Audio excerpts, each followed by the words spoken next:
Okay. Hold on. So, what's on the menu for tonight? Alright, hold on, because we literally just started the stream. Good evening, ladies and gentlemen. Welcome to another edition of Weaponized Autism.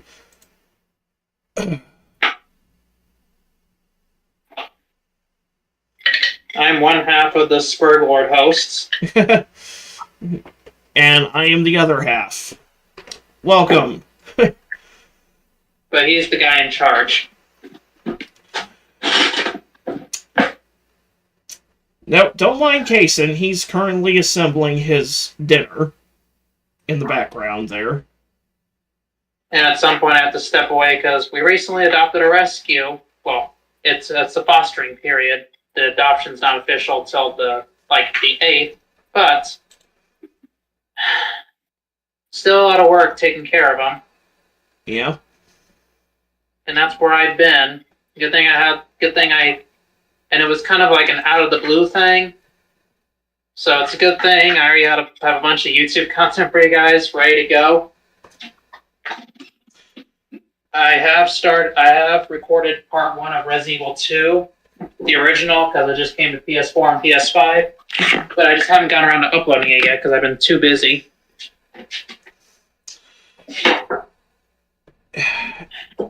Hashtag Pitbull. Yeah, and in the meantime, I've got enough content lined up for the next 2 weeks. Minimum.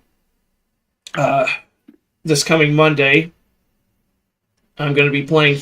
It's going to be my video playthrough of Thundercats for the Nintendo DS, followed by Totally Spies for the Game Boy Advance.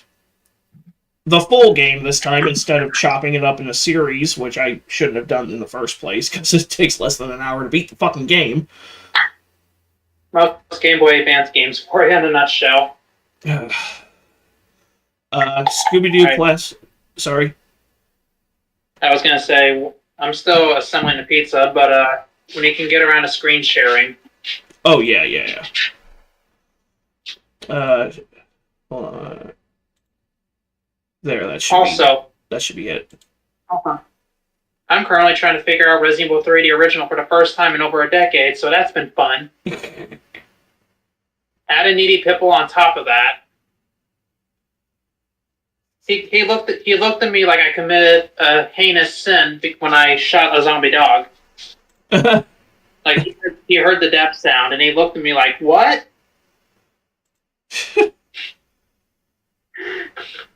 He's a character. But anyway, what's on the agenda? Most dogs are. Next Friday is going to be Scooby-Doo Classic Creep Capers for the Game Boy Color. Then September 8th, the House of the Dead 2 remake, because at least the digital version is on the Switch. Yeah, I've been meaning to get into those. I mean, I've been watching comparison videos of the originals. What? Yeah.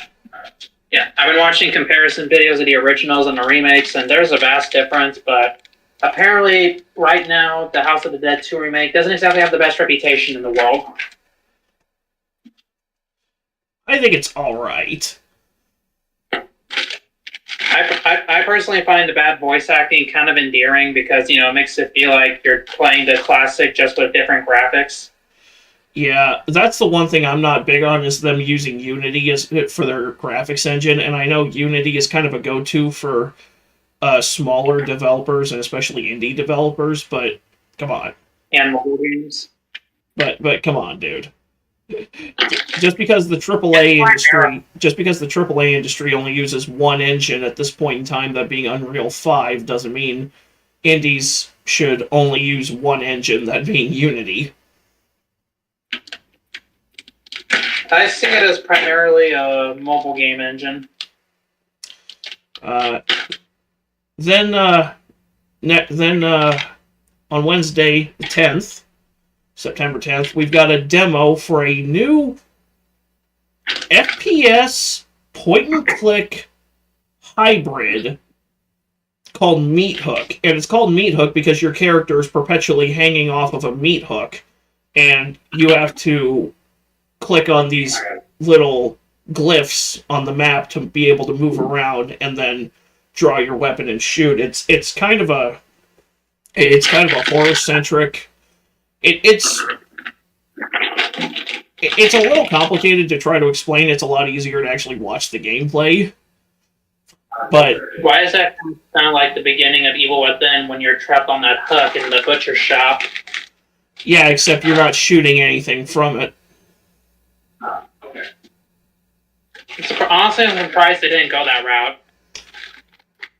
And then the latest one I have ready to go, which I actually uploaded yesterday, was a new episode of Bottom of the Bin. I'm going to try making Bottom of the Bin a weekly series, and I'm going to look, and Kason and I are looking at possibly doing occasional live streams of us talking about one of these obscure movies versus just me doing a quick shout of thoughts. It depends on the movie. But I mean, I already have one idea. But the one I have lined up for September 12th is on Angry Asian Murder Hornets, which is from the same dildo behind 5G Zombies, which should already tell you something about its quality. Dude, I recently discovered that the same month that the Spielberg War of the Worlds remake came out, there were 2 other remakes.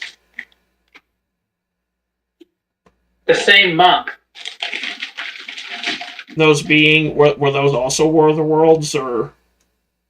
Yeah, well, there was one simply titled War of the Worlds, though it's been since then it's used the alternate title The Invasion. But yeah, it's basically like an asylum trying to cash in on the remake, and then there was an unofficial sequel a couple years later called War of the Worlds 2: The Next Wave. The other remake is actually set during a time period when it was first written. Ooh. And it was like almost 3 hours long. Oh wow. So it attempts to be more of an adaptation of the book. Basically. More of a straightforward adaptation. Basically. Huh. The effects are not exactly desired. The effects are not exactly desired, but at least it's more of an adaptation, like more of a faithful adaptation. And then there's the recent one with Ice. There's the recent one with Ice Cube. Yeah, the one where they went the route of those two Unfriended, Missing, where the whole movie is just set on phone screens and computer desktops. I fucking hated Unfriended. I only saw pieces of it. I never saw the whole thing. I actually lost the laptop because of that movie because that ending jump scare got me, and I literally punched a hole for the fucking monitor.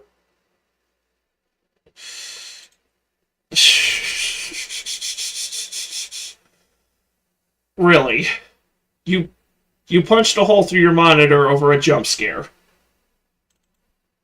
It was 2014. I wasn't exactly mentally well.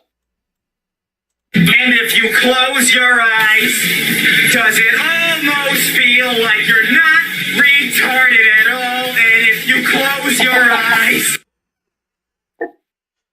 Yeah, I can laugh at it now, but my dad was pissed. My dad was pissed, but I can laugh at it now.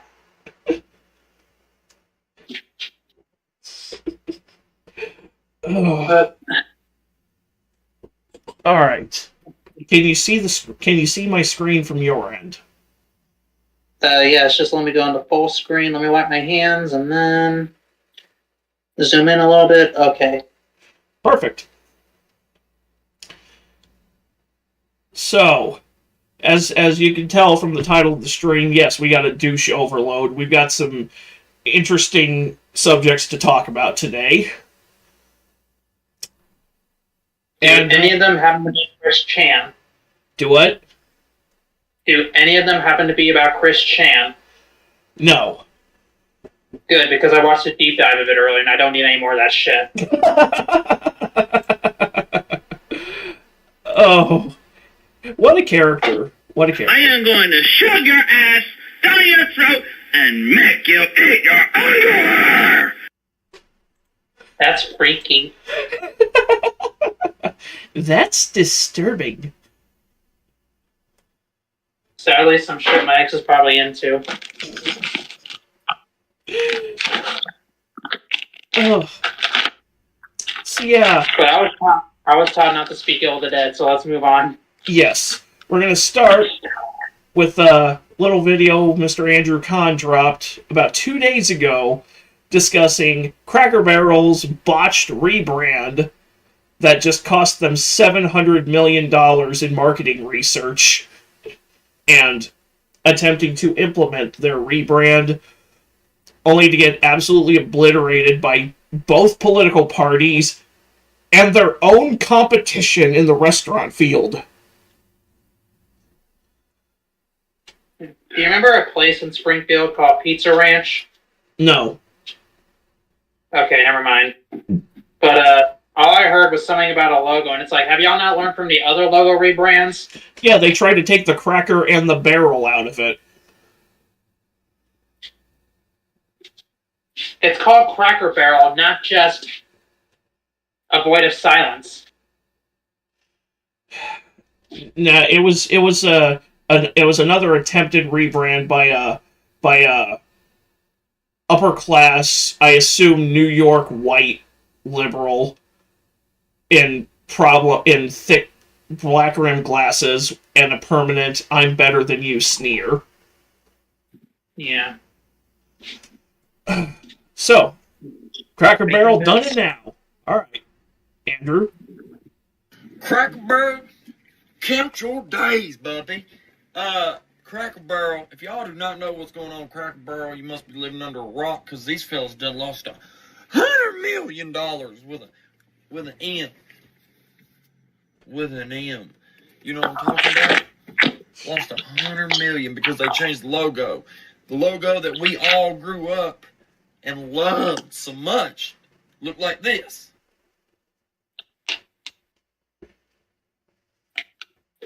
The new logo, you say, looks like this.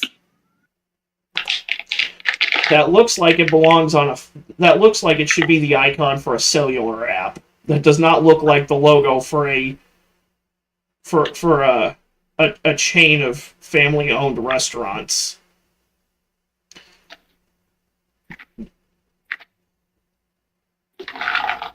That is meant to invoke that feel of classic Americana. Cracker Barrel's supposed to look and feel like a general store that you would stop off at on the way to your grandma's house. It's not supposed to look like this homogenized corporate eyesore. It's not supposed to look like a Starbucks. And it's like looks like a freaking something you find on a freaking soda can. It does. Like everything just looks too. It's trying to make it like everything else, where it's like it's so shiny and sleek and unique and corporate, and it's like it's not. It's very corporate, but it's not unique because everybody's doing that. And I love how the idea with this rebrand, changing the logo, changing the interior of the restaurants was like, we're gonna open the doors to allow more people to come in, and it's like, who the fuck's getting excluded from going to a Cracker Barrel? Literally, fuck and all. Okay. Yeah. Basically, like, try to impress one demographic while alienating the rest of their consumer base.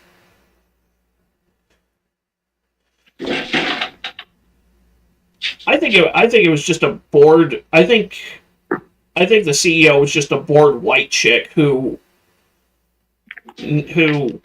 needed to waste her time doing something, and but then again, this is the corporate mantra. If it ain't broke, fucking fix it anyway. Well, if she wanted to waste some of her time, she should have just sat down and played Resident Evil Operation Raccoon City. I don't think she, just based on the photos of her that I have seen, she looks like the type to sneer at video games while playing Candy Crush. Oh, so like my mother. Got it. Oof. All right. Let it happen again. How the damn dare you take the dang cracker out of the barrel? You don't think we didn't notice that old man sitting there? You don't think we noticed that? Because we did. That's going to run you about 100 M's, Bubby. Yeah. And he's not even exaggerating, because as soon as this rebrand was announced, their stock plummeted, and it kept dropping vertically over the course of several days until they were forced to walk it back. The only time I when back in 2018 when they just completely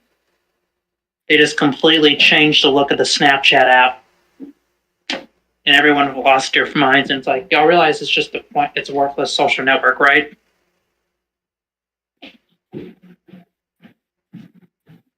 Not sure. And I remember back in 2020, you very briefly had it, and then I guess you decided, fuck this shit too.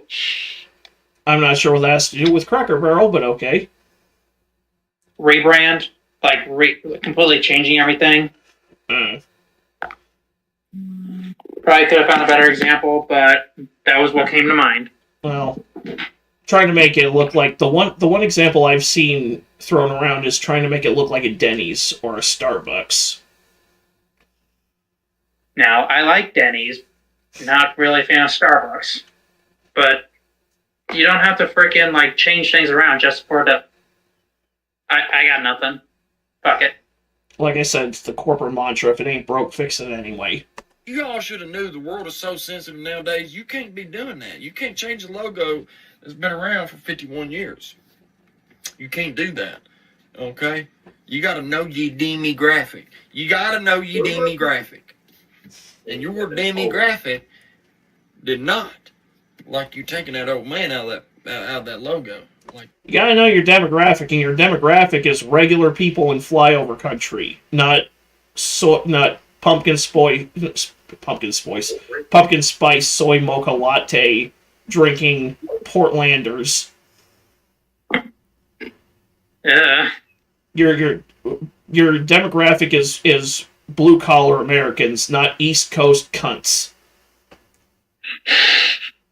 I'm gonna use that. Hey, my shit's public domain, so. So East Coast cunts. That you should put a trademark on that. You can also apply it to the West Coast cunts. You say West Coast, and I think about that one chick from Ridiculousness who sounded like a fucking dolphin.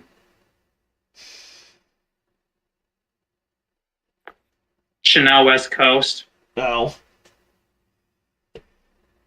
Like, she has the most... I'm not saying she's bad, but she has, like, the most over-exaggerated laughs to content. And let's face it, Ridiculousness is just a rip-off of Tosh.0 anyway. This is my first time even hearing about it. Ridiculousness? Yeah. It's basically adult AFV. So Tosh.0 from Temu. Basically. And I didn't realize that till like 15 years later. Because I've never watched... I've only watched Ridiculousness because it was on the one channel that wasn't blocked.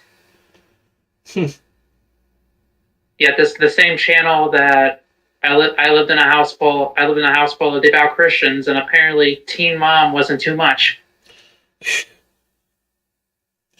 I got nothing on that. Let's just move on. Yeah. you did. Okay? Now, me, I don't care. You could have drew two stick figures smoking amphetamines or whatever, playing hacky sack. As long as that biscuit and gravy and them chicken and dumplings taste the same, That's all that matters to me. But what y'all did must have crossed the line, because it done run y'all 100 M's out that pocketbook. You understand me? Yeah, y'all about 100 M's light.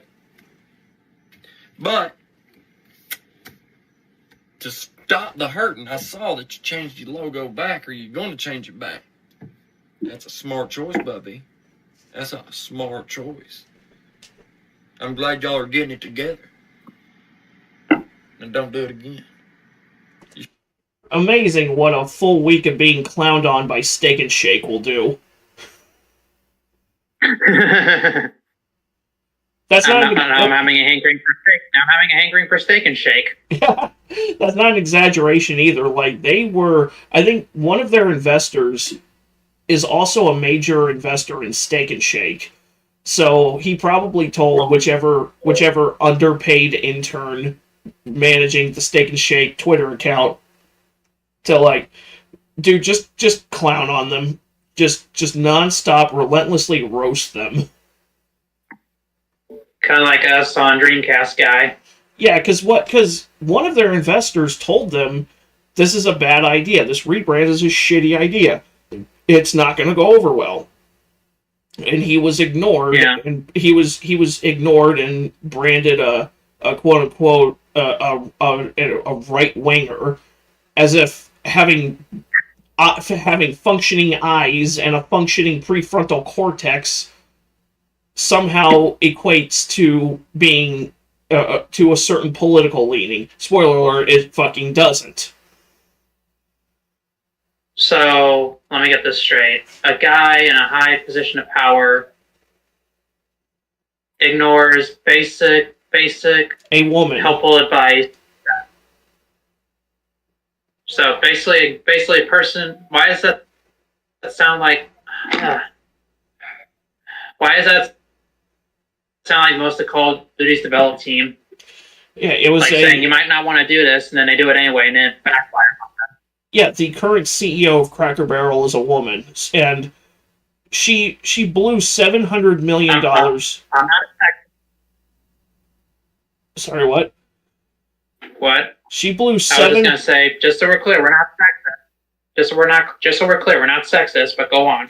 She blew through $700 million between 3 marketing firms for this rebrand, and I'd like to know where all that money went, because it clearly did not go into marketing firms with an IQ north of their shoe size.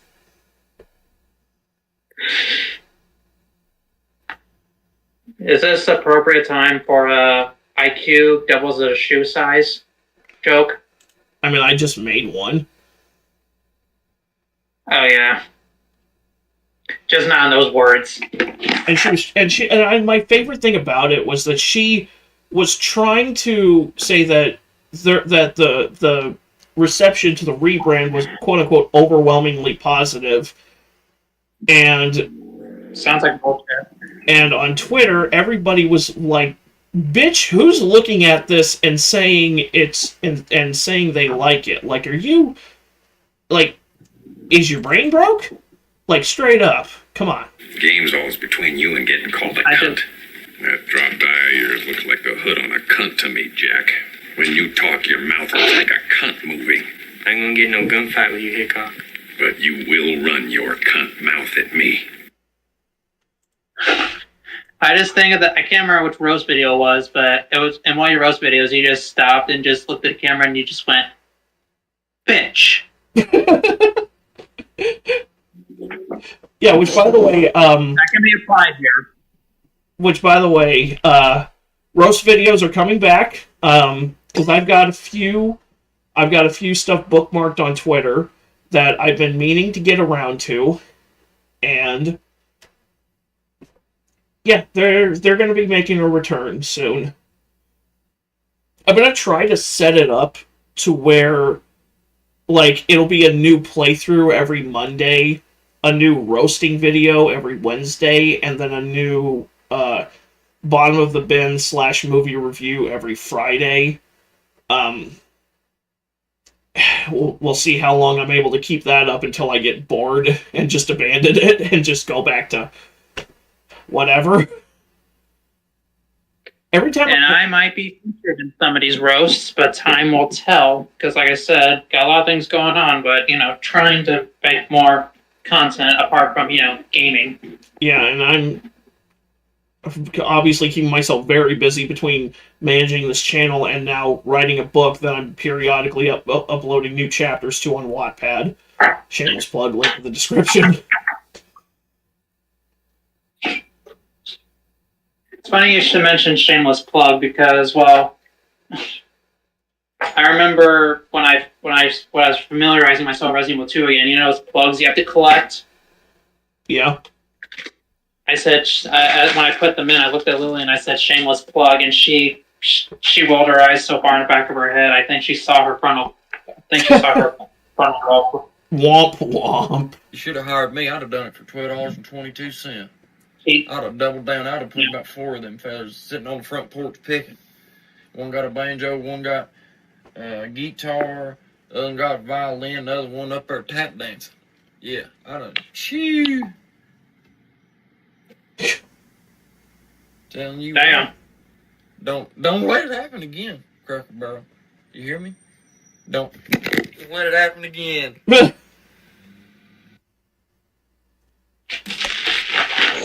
All right. Oh, sorry. That was my chair. That's okay. I'm about to be taking this pizza out in a couple of minutes. I'm not on the PS5 this time. I'm actually on the phone because the app didn't shit itself. Yeah.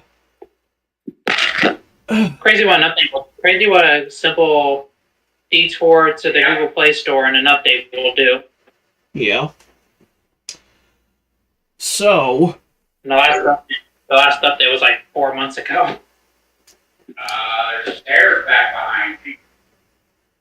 Yeah, 4 months ago. But anyways, what do we got now? So this next one comes to us from Angry Cops.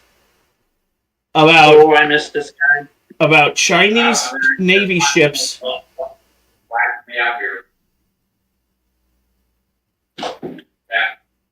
Chinese Navy ships crashing into one another.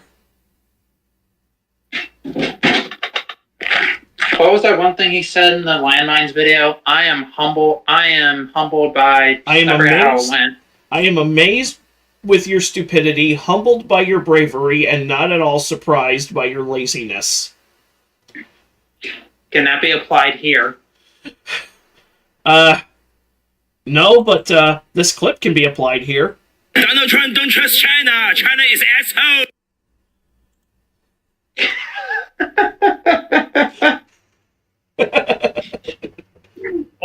That's gold. That's gold. I like that. In fact, I think Rich actually uses that clip in this video a few times. Because I did watch it when it first went up. Yeah, because I remember a couple years ago we went over his trilogy of videos covering the Sarah Kavanaugh situation. I do. And apparently at one point he used the "I like money" clip. Yep. Mr. Krabs. I like money. Yeah. And I think when he said, "What a bummer," about her supposed cancer diagnosis, I feel like that can also be clipped and used in videos. Well, he has provided me with a few good ones.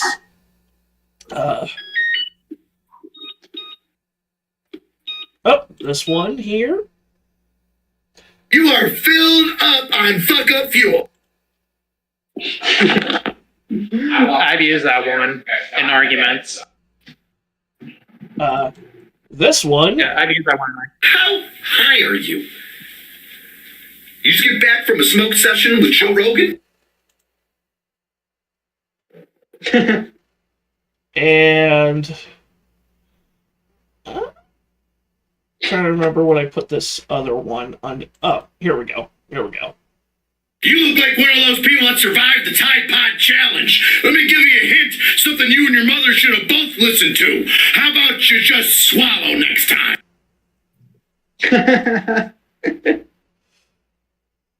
That's great. Mm.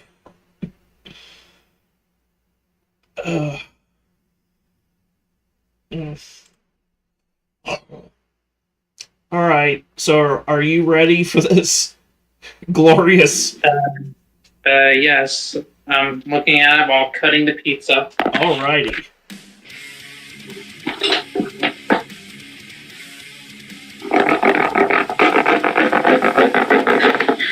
Pepperoni, sausage, and bacon bits. Ooh. Yeah, cholesterol land. Dude.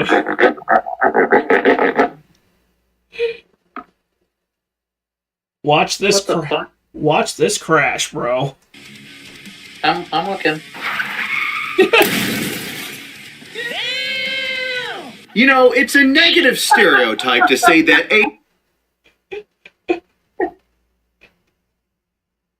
What was that one incident where there was a ship that was blocking a path like 2 or 3 years ago? I don't even remember. All I know is I saw countless memes of it. 164. You know, it's a negative stereotype to say that Asian people can't drive. How much signal I need to cut across 8 lane? But the Chinese Navy and Coast Guard sure are trying their darndest to live up to the hype. I turn now. Good luck, everybody else. Because a Chinese Navy destroyer and a Chinese Coast Guard cutter decide to play bumper cars and ram one another as they chased a Coast Guard cutter from the Philippines around the Scarborough Shoals. I can't say it fast enough. Scarborough Shoals. Scarborough Shoals. Shoals. Say that. I can't even get it 3 times. Now we'll dive a little bit deeper onto how this happened in China and the South China Sea, pissing everybody off. But first, a word from this video's sponsor, Fume. The flavored air category is quickly becoming the favorite alternative for vaping and smoking. And that's because Fume is an award-winning flavored air device. It's a whole new movement into better habits. No nicotine, no battery. Do it. I said I thought we skipped these. We used to, but now somebody else, another YouTuber, told me it's just common courtesy to let the ad run. So. Yeah, true. So. Carry on. No smoke, no harmful chemicals, just natural flavors. And you bring that flavor into your mouth, not your lungs. It's got a premium way to design, and it's its own little fidget spinner with clicks and ticks and twirly things. And you won't be let down by some of its fantastic flavors, like crisp mint, spearmint ice, cinnamon hearts, and so much more. So go to tryfume.com/angrycops or scan the QR code and use code AngryCops to get your free Fume topper when you order a journey pack today. The South China Sea, just a freaking mess is the best way that you can absolutely describe it for at least the past 2 decades, really kicking off 2 decades ago. The CCP has been pushing boundaries. Well, this stream is now banned in China. Yep. Good old Winnie. Good old Winnie the Pooh. Winnie the Emperor.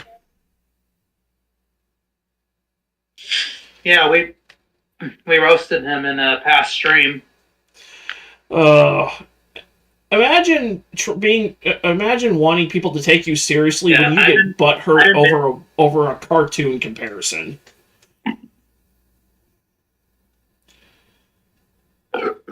Why does that sound like most dictators? I wouldn't be honestly, if I were a world leader after he did that, I wouldn't be able to look at him without laughing. I'd come off my plane to visit China in a Winnie the Pooh shirt just to fuck with him. And then I'd be thrown into a re-education. I know that won't get you shot or kidnapped. And then I'd be thrown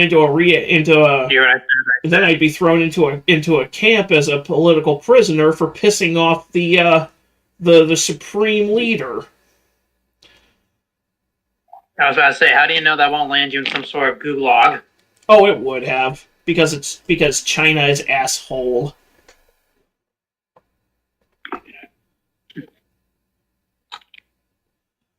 You an asshole.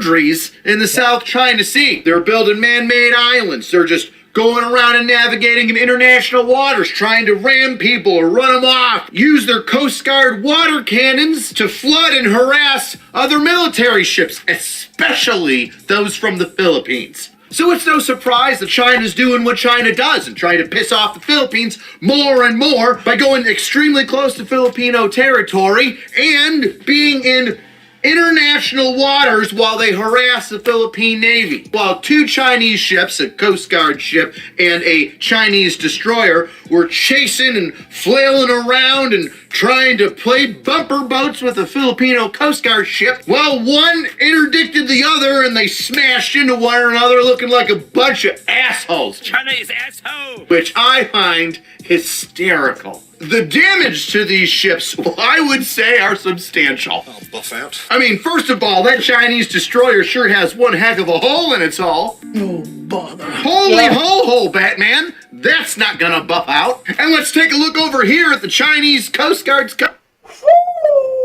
Woo!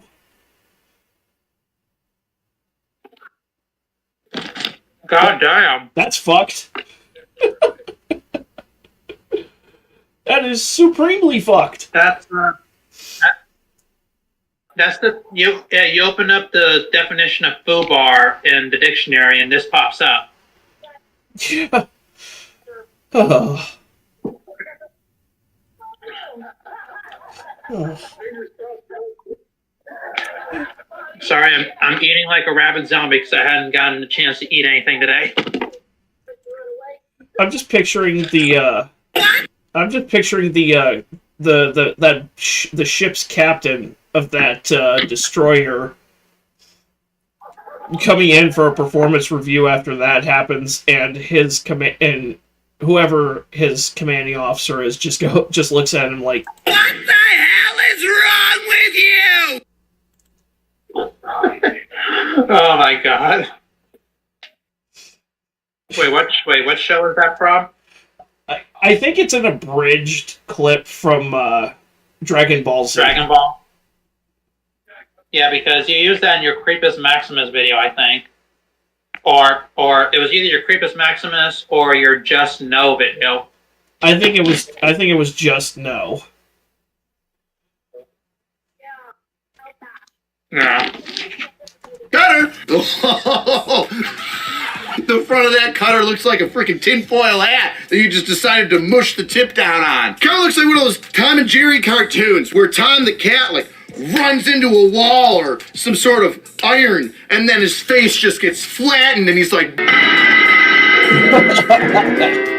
Now, we're lucky enough to have this entire thing on video, and you can see the Chinese Coast Guard ship trying to use their water cannon to harass the Filipino ship. And then out of nowhere, as the Chinese Coast Guard cutter gets closer to the ass end of the Filipino ship, boom, comes that Chinese destroyer to just boom. Field in the pass is broken. Your neck, yeah. Just Oh god, yeah. That about choked me.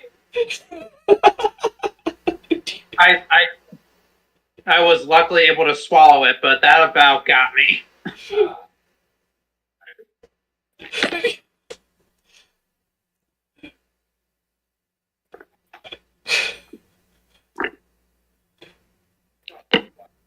That's what she said.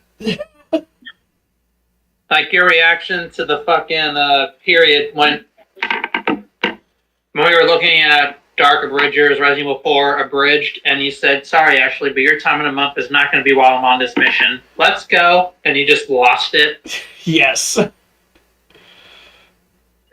You went,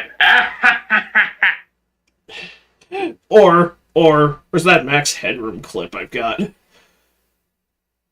one yeah, that the freaking Jim Carrey looking thing. yeah. Yeah, that also is appropriate.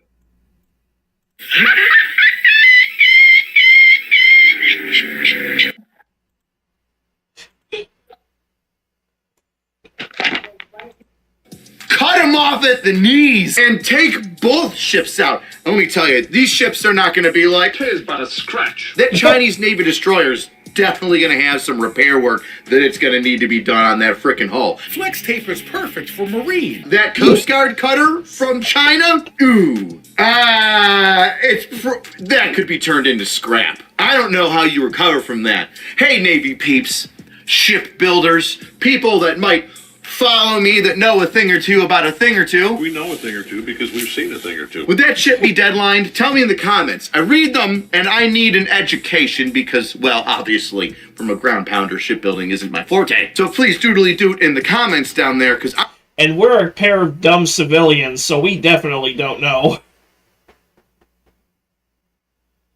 I'm just retarded, so I got nothing. Fair enough. I think that ship is deadlined. Unless you could just plasma cut the front of it off and then JB weld some other freaking nose on the front of it. Flex tape's powerful adhesive hold the boat together. I don't know if that's possible. God. I'm sure it is. You know what? I can actually picture the Chinese military trying to fix that with Flex Seal.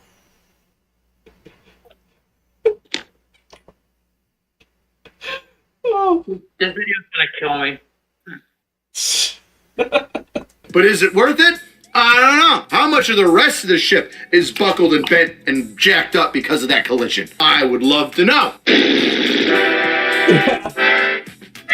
Now, side note, yes, the collisions are hysterical and we're constantly messing with the Philippines, but there's a little bit more to this story, which I found interesting.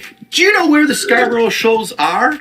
I didn't know where the Scarborough Shoals are until I looked on a map. And if you zoom back enough from that Google point on the map of the South China Sea and the Scarborough Shoals, you'll notice, holy shit, is that super close to the Philippines and nowhere near China's mainland at all. Now, they say things come in threes, and I guess that's so even in war, because we got Israel-Palestine going at it, we've got Russia and Ukraine going at it, and now we've got China just jumping into somebody else's pool and splashing them in the face over and over again until they give themselves their own black eye. I don't even know the distance from the Scarborough Shoals to, like, one of the Chinese man-made islands in the South China Sea. Editor, can you Google that? Are you able to Googleize that and just give it like, hey, it's like this many miles, this many nautical miles, and this many American miles? God damn.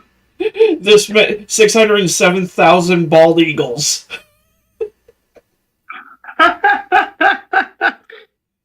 I mean, it works. In the immortal words of Emperor Paradox, I approve this metric. I approve of this metric system. Oh, Lord. Oh. Okay. So basically, China's just instigating shit, and it's like, dude, the entire world laughs at you when you try to puff out your chest and make yourself look. You're just North Korea, but bigger. That's how seriously the entire world takes you, and when it comes to your military strength. You're a global laughing stock. I'm pretty sure even Korea is laughing at you. Right? Kim Jong-un is... him and Dennis Rodman are smoking bowls and laughing their asses off. I still can't believe that interview exists. Yeah, aka Seth Rogen almost getting us into goddamn World War III.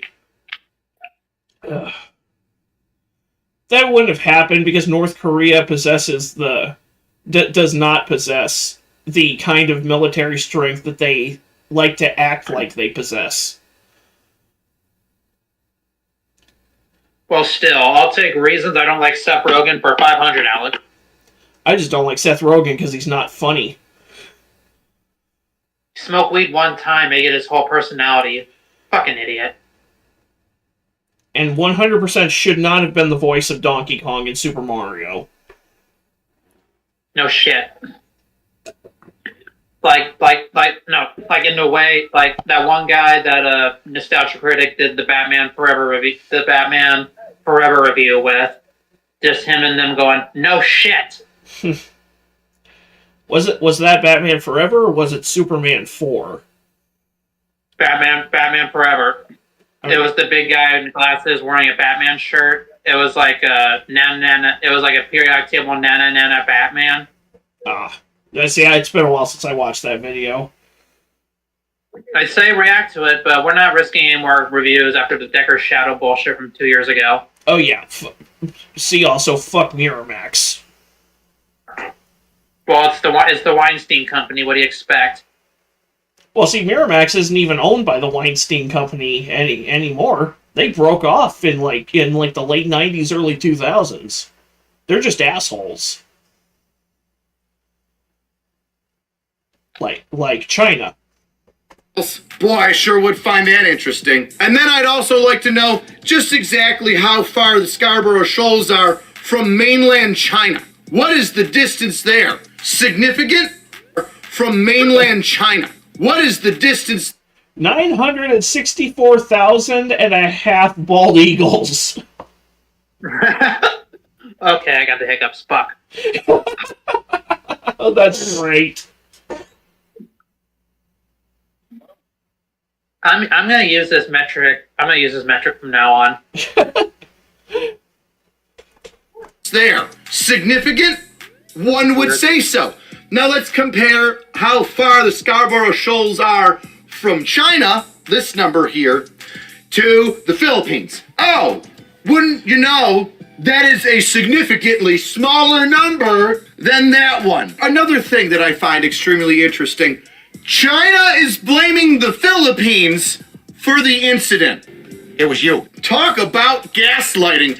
It's your fault the two of our ships crashed into one another after they were chasing one of your ships. Philippines! There are news articles out there that have the Chinese Communist Party saying, hey, it's the Philippines. Of course they're blaming everybody but themselves. That's the communist way.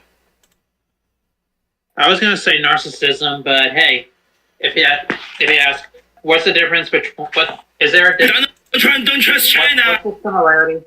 What's the similarity between narcissism and communism? The answer is yes. Donald Trump don't trust China. China is asshole.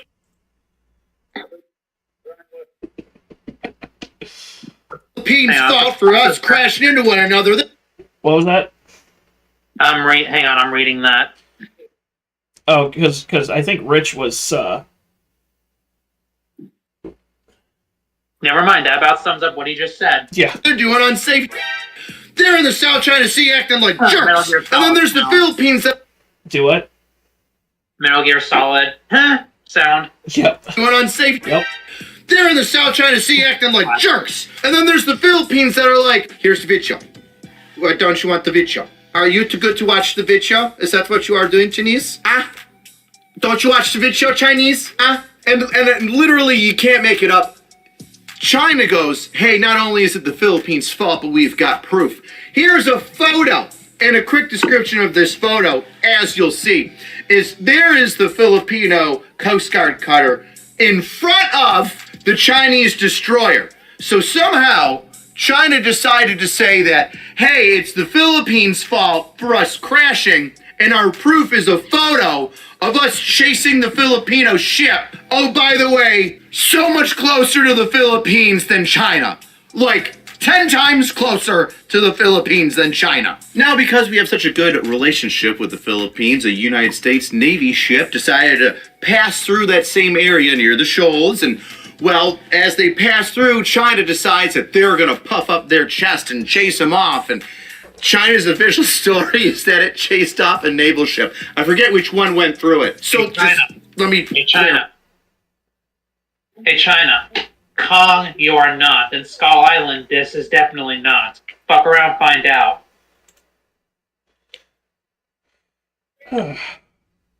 What? Hold on, I'm looking for the, Fuck around, find out clip. See, as you can see, the more you fuck around, the more you're gonna find out. I thought what I said was funny, too. Yeah, Or you could also apply this one. Take a big step back and literally fuck your own face. Goated. Goated Tom Cruise. Verify this. A Navy ship, a U.S. Navy ship, decides to just pass through the shoals.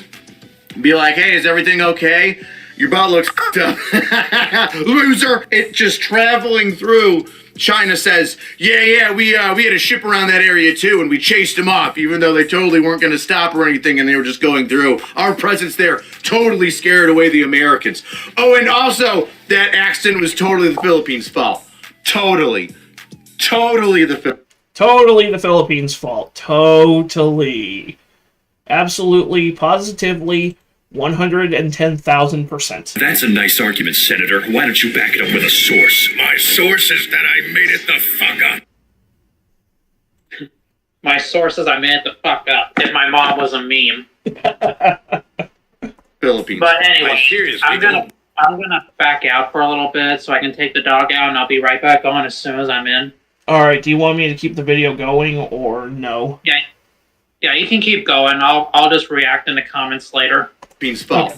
Totally the Philippines' fault. I seriously don't believe you. I wonder what it was like to be on one of those Chinese Navy ships or the Chinese Coast Guard ship, like right before they collided, while they're chasing the Filipino ship away. Oh my goodness, the Chinese friends. Okay, it's very nice to be here out on the ocean in the South China Sea. Totally not the West Filipino Sea, okay? Because this is our water, okay? It's our water, and we want to make sure we got... Oh, what is that over there? I believe I see a Filipino ship. Oh, hell no. They're not going to be in our water trying to make us look stupid. Oh, hell no. Okay. Hey, listen here, Chinese ships, okay? We're going to go over here. We're going to message them. We're going to squirt some water on them, okay? And we're going to have this big destroyer. We're going to have it swim up and up around and ship it around and kind of jack with it. So that way everybody get very upset and they know that China's #1 in the water over here. Oh, yeah. Welcome to Shitty Water. Take over the pre. Hey, that destroyer kind of come real quick on here, okay? I don't really like how that destroyer is going. Show me by radio over to that destroyer, let them know that they're going to come. Oh, our ship's collided. Oh, no. Instead of colliding with the Filipino ship, now two Chinese Navy ships collided. What are we going to do here? Now, how are we going to bring it? Wait a second. I got an idea. I'm very sneaky. I'm Chinese in the Navy.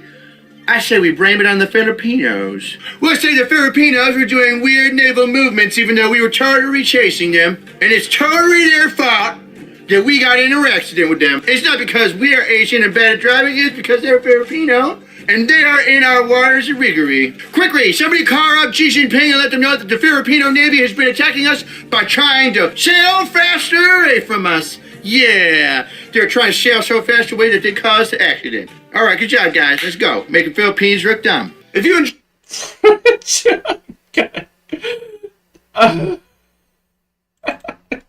Damn it, Rich.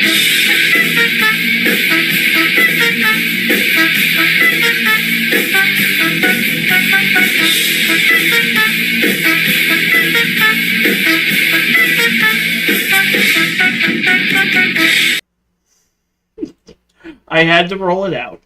I had to roll it out. Enjoy the shenanigans you just saw. The best way to support the channel is buy yourself a shirt. POB. Yes, you can get a POB. Get yourself a POB if you deserve it or a friend. We also got 2 new shirts, Knife Hand Drill Sergeant action figure and Barracks Party. That's right, a Barracks Party. It's not a real party, but your friends are there. Cheapest way to support the channel is leave yourself a comment. Tell me what you think about this. I'm going to be doing a little bit more of a deep dive on Pepperbox. So if you want to know a little bit more of how I think about China and the South China Sea, you can go over to Pepperbox.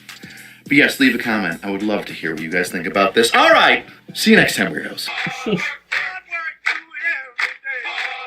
Just walking around like an elephant. Did you give his meds? Yes, I gave the dog his medication. Thank you. You're welcome. Just... You fucking cracked me up. It is a very important matter. I appreciate it. You told me to do it, and I did it, and then I came down here. Thanks. You're welcome. Don't turn off the lights on me, jerk. She left the lights off. I'll put your lights out. So, where was I?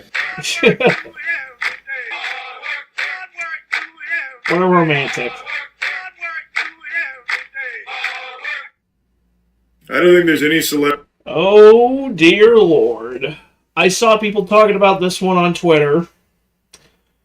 I saw people talking about this on the Twitter.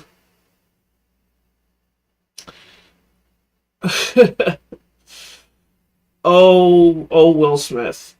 How far you have fallen. Jeez.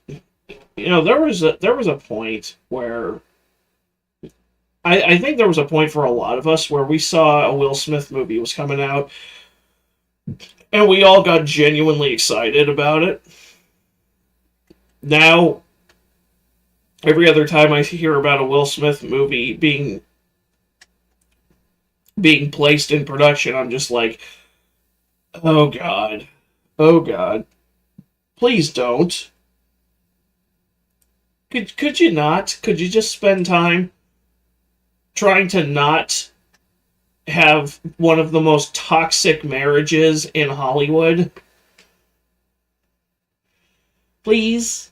And maybe try to not raise two of the most fucked up Nepo babies to ever come out of a Hollywood actor's career. Please? I assume the rest of us the rest of y'all are just as tired of Jaden Smith's shenanigans as I am. Somebody help this boy.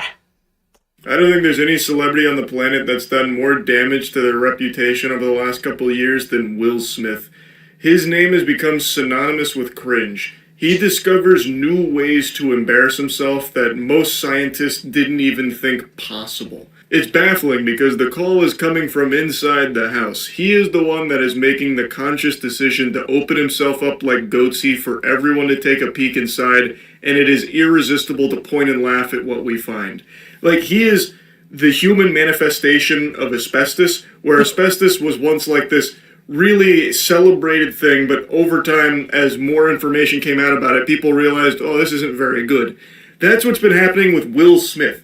Like, I remember growing up, he was like an idol to so many people. And over the last, I'd say like 5 to maybe like 6 or 7 years, he has just become laughable. It just seems like he's stuck in a perpetual humiliation ritual of his own making. And now his new thing is promoting his tour with AI images of concert goers. So I don't know how many of you know this, Will Smith is on tour right now. He's back making music, and he's got some finger-wiggling boner jams like I Like Pretty Girls. And he's on tour right now, and he just posted on his... Which is something every straight man needs to tell you. Then again, he was friends with Diddy. I'm not saying that to explain a lot, but I am saying it might, I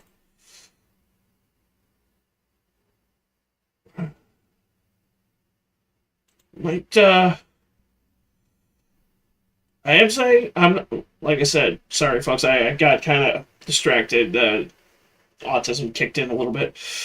I'm not saying that, Will's friendship with Diddy would explain a lot, but I am saying it might explain a lot. Exposed, exposed, exposed, exposed, exposed, exposed, exposed, exposed, exposed, exposed. So, official YouTube channel, a clip that features an AI-generated crowd. I had to mute the audio, obviously, but there are definitely real people that are going to his tour. I don't think the number is as great as him and his team want it to be, so for their promotional material for the tour, they resort to showing AI-generated crowds cheering and going ballistic for Will Smith. And it's blatantly obvious that it's AI. This is some turbo insecure activity right here. Like, this is an actual, like, midlife crisis meltdown moment where he's like, the numbers aren't where I want them to be. Let's go ahead and fudge it with some AI-generated crowd reactions that love me. It's so fucking odd. I imagine you can see a lot of AI here already. There's, of course, real people that are spliced in here, too.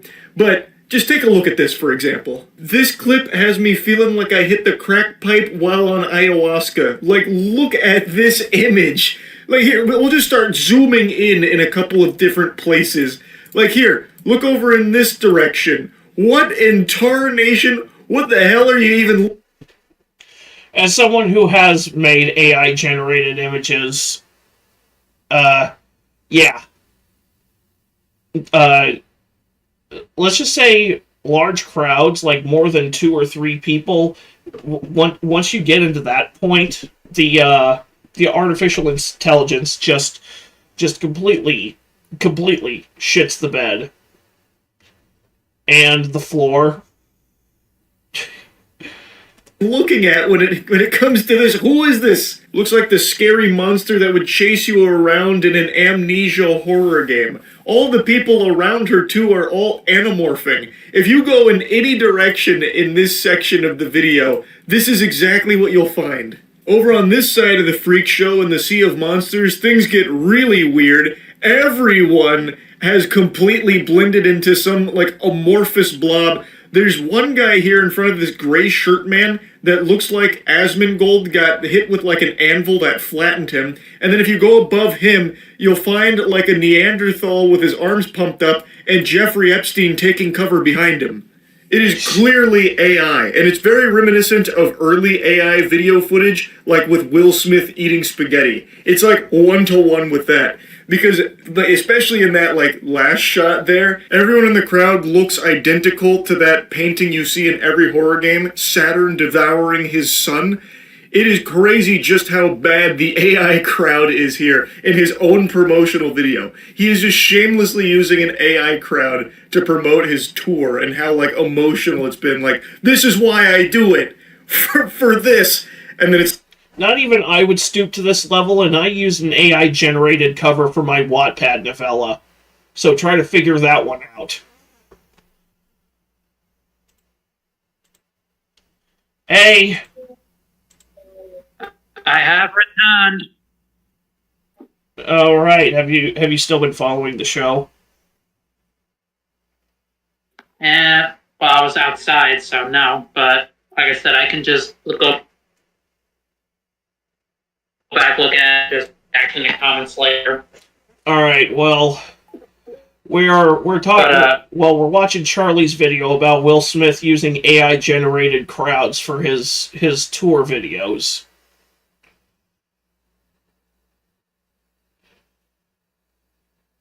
What? We're discussing, we're watching Charlie's video on Will Smith using AI-generated crowds to promote his new album, in tour videos to promote his new album. Because I guess... I got that part, but why? I guess the attendance numbers are just not where he wants them to be. And instead of just, kind of accepting that, he'd rather, I guess, pay some intern to go into Mid-Journey and fluff up the quote-unquote, or fluff up the amount of attendees present.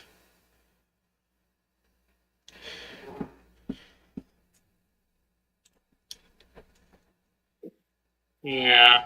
And I was just explaining, not even I would stoop to this level, and I'm somebody who used AI to generate the cover for his Wattpad novella.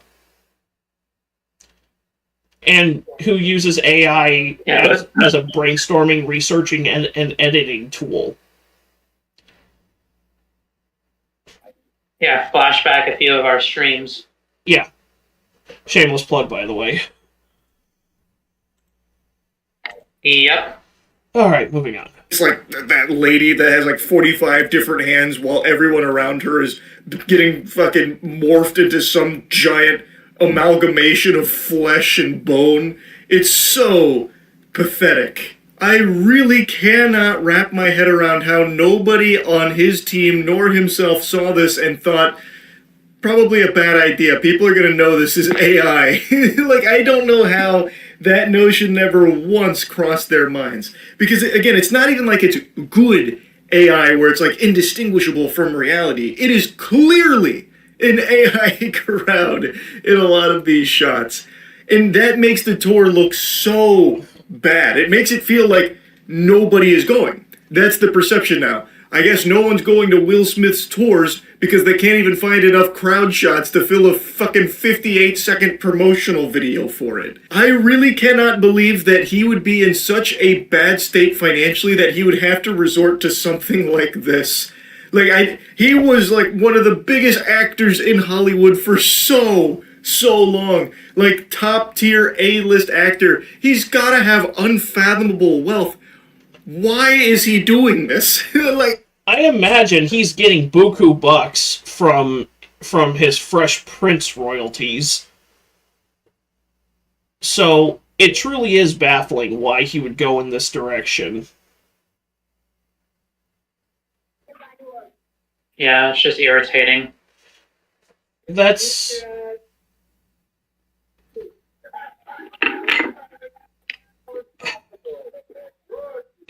I got nothing, do you? It's enough to make you bang your head against a wall, like Ben Azuli. Which is I got a full cheerleader in front of me. How about I just drop that on my head? Close enough.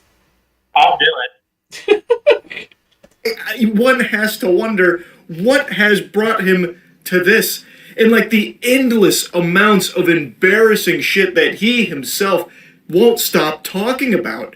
Like, I'm not just going to regurgitate all of his past scandals and, like, weird behavior and weird stuff, but he himself loves to bring that kind of shit up. Seems to like to wallow in that. Like, he plays around in the big pen of past controversies proudly. So even years later, he will bring up that incident with Chris Rock where he went on stage and slapped the shit out of him like he was trying to fucking neuralize him via the 5 fingers to the face. Like, he is the one that will bring up things like the slap and all of that. It makes no sense. It feels like he loves when people are laughing at him as opposed to with him. I don't get it. I really don't know. Anyway, just found this silly. Wanted to yap about it a bit. That's it. See ya. So just last... It truly is. It truly is sad to see. That's a unusual departure from. He just said, "That's it. See ya." Now he's saying, he used to say, "That's about it. See ya." AI clone.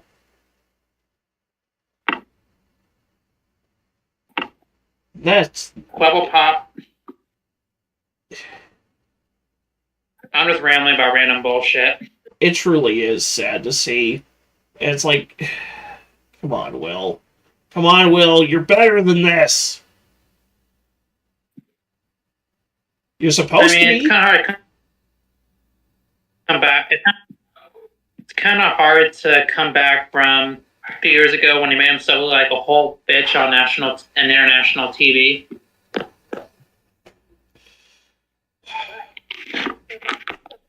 And you heard there was a meme about August? Oh yeah, I remember. If he was this pissed in March, imagine how he's going to feel in August.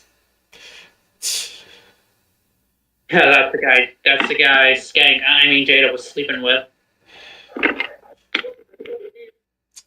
It's like, you could save yourself this much embarrassment, Will, if you just separated from her. Because Willow and Jaden have to be adults by now. They're both in their 20s.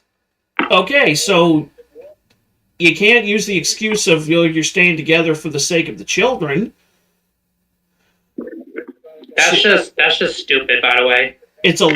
You're in a loveless marriage with a heartless bitch. Cut her off.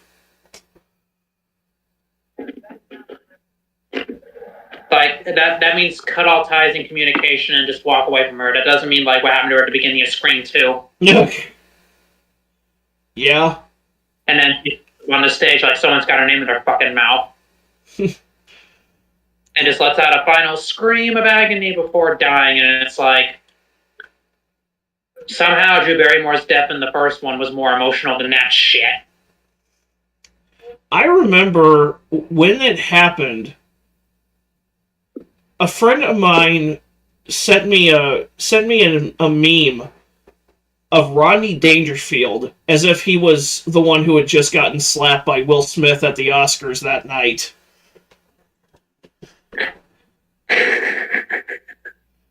Wow. I tell you what, I don't get no respect at all. Oh, Will knows a thing or two about not getting any respect. He went up to his wife one time and asked her, "Why, honey, why do you keep sleeping around on me?" She said, "Why does this ATM keep asking me questions?" What does ATM keep like, what drugs am I on? Will doesn't get any respect at all. One night he's walking down the hall, he passes his daughter's bedroom, she's in there crawling, bawling her eyes out. So he goes in there, he says, "Willow, honey, what's wrong?" She says, "I'm thinking about Tupac." And being the good father that he is, he sits down on the bed, puts an arm around her, says, "I'm really sad that he's gone too, honey." She goes, "No, I'm not crying because he's dead. I'm crying because it wasn't you." Oh. God damn. Yup.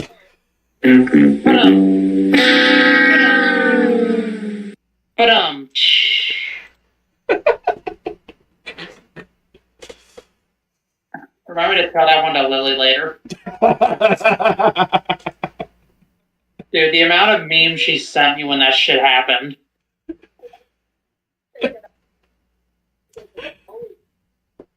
One of which was, "Oh brother, this guy stinks."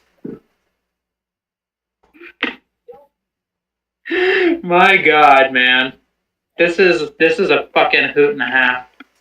Dude, you know what I just got an idea for? Now that we're talking about that? What? Dude.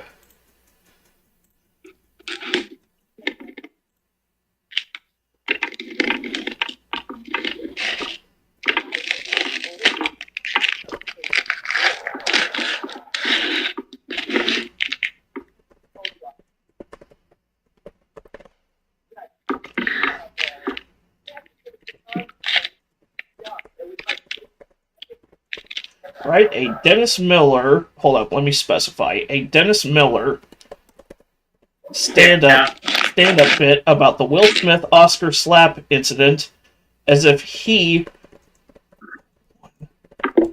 were the one struck by Smith. Let's see if ChatGPT will roll this out. Oh shit. Correct this. So yeah, apparently I got myself slapped at the Oscars by Will Smith. That's right, the Fresh Prince himself hauled off and gave me a 5-finger dissertation right across the kisser. And let me tell you, folks...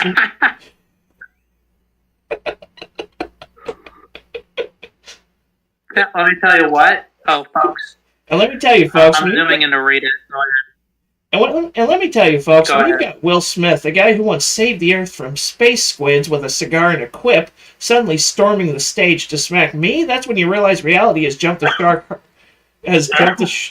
What? Sorry. I sneezed. Sorry. That's when you realize reality has jumped the shark harder than Fonzie in leather pants on a pair of water skis. Oh my God. I mean, Will didn't just slap me, he slapped me like I was a jukebox in an old Happy Days rerun and he was trying to cue up Summertime. It was less Ali and more Ali Express. Oh. Oh. And Oh, that one hurt even me. Ooh. And I don't want to say it hurt my pride, but the last time I felt that humiliated in front of an audience, I was explaining the Iran-Contra affair to a crowd in Des Moines who thought Ollie North was a country singer opening for Garth Brooks. Now the weird part is afterwards, Will sits back down and yells, "Keep my wife's name out your mouth," with the gravitas of a Shakespearean king in a Tyler Perry reboot. Oh. Buddy, I wasn't inserting your wife's name. I was making a wisecrack. This wasn't a love letter. It was a rim shot. I'm a comedian, not Don Juan. Oh. And here's the kicker. The Academy's response was basically the same as when you accidentally walk in on your parents. We're just going to pretend this didn't happen and pray therapy is cheaper than a public scandal.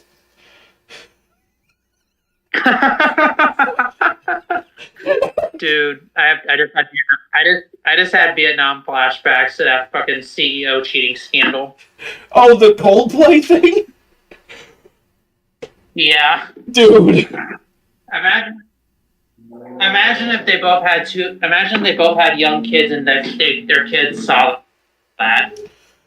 So yeah, I took a slap from Will Smith, but don't worry about me, folks. I've survived worse. I lived through disco, I lived through Ross Perot, and I lived through Joe Piscopo's Sinatra impression. If this is what takes me, if this is what takes me down, well, that's just show business, babe. Now you make me want to do this. Want to have it do the same thing, but with the Coldplay kiss cam. Why not? You didn't hear what I said last, right? Like, imagine if the two people who cheated had kids and their kids saw that. It's like, let's just pray therapy is cheaper than a public scandal.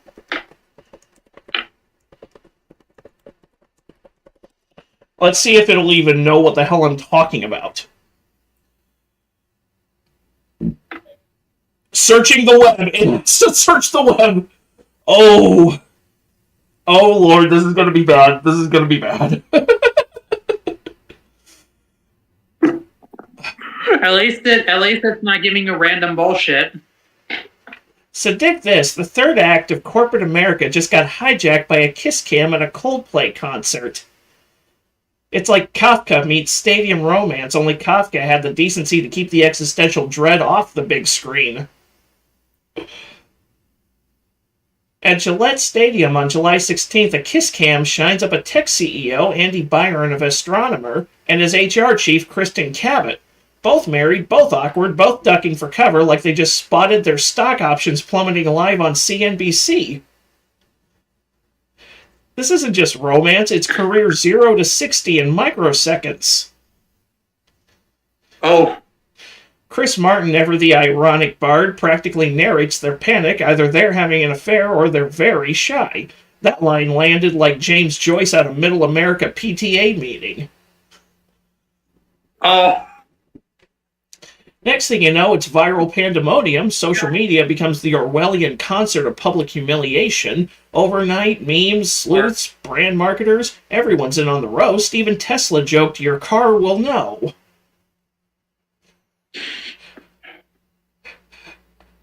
IKEA pitched drama-free cuddles. Hulu dropped Modern Family clips. It was like watching corporate satire self-generate. Oh, goddamn.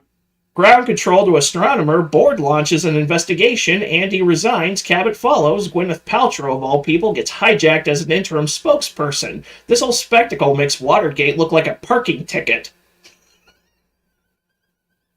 Goddamn. Let's step back. This is a C-suite scandal shot out of a jumbotron, turning executives into real-time punchlines. It's anti-elevator music. Suddenly your gossip escalates from water cooler to worldwide. We yearn for privacy, but stadium cameras say, "Not today, friend." Damn. Only in 2025 can a CEO karaoke ducking his career off a jumbotron become both a tech scandal and a branding carnival. All hail the future where your romantic misfire is just one camera angle from becoming shareholder entertainment. Dude, I need to get ChatGPT just to frickin' type in John Panetta how he would talk about today's bullshit. That would be funny to see, but we're going to jump back into the videos I already had queued up for the stream. Yeah. Can't nobody tell me nothing. Well, Little Nas, we can tell you something. You're fucking under arrest, dipshit.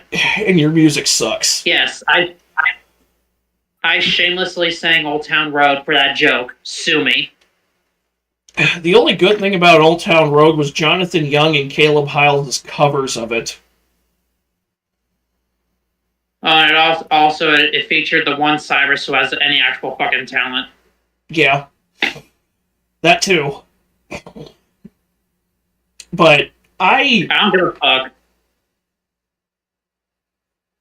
I hate Lil Nas X's music. I'm just gonna be real. Every time I hear him, it just automatically puts me in a bad mood. I don't know why. Well, probably because you were hearing him fucking everywhere in 2021 on all social media, and it's like, bro, fuck off. The first time I remember hearing him was when they did. Well, maybe it was either him or I was just hearing the Billy Ray Cyrus part. Was when they used Old Town Road for the trailers for Rambo 5. Dude, I forgot they did that. Yeah. Which, I didn't mind Rambo 5, but in my opinion, 4 was the perfect ending to the franchise. Alright, talking about the one from 2008? Yeah, because it's the perfect ending to John Rambo's character. He finally goes home. Only to make a cartel fuck around and find out, roughly. There's a Rambo. There's a little over 10 years later.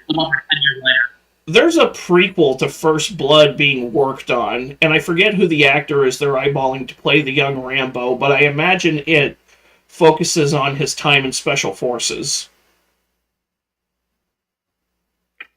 Unless it's not Adam Driver. Yeah, I don't see him playing a Stallone-type character. Or at least I don't see Adam Driver being a young Stallone.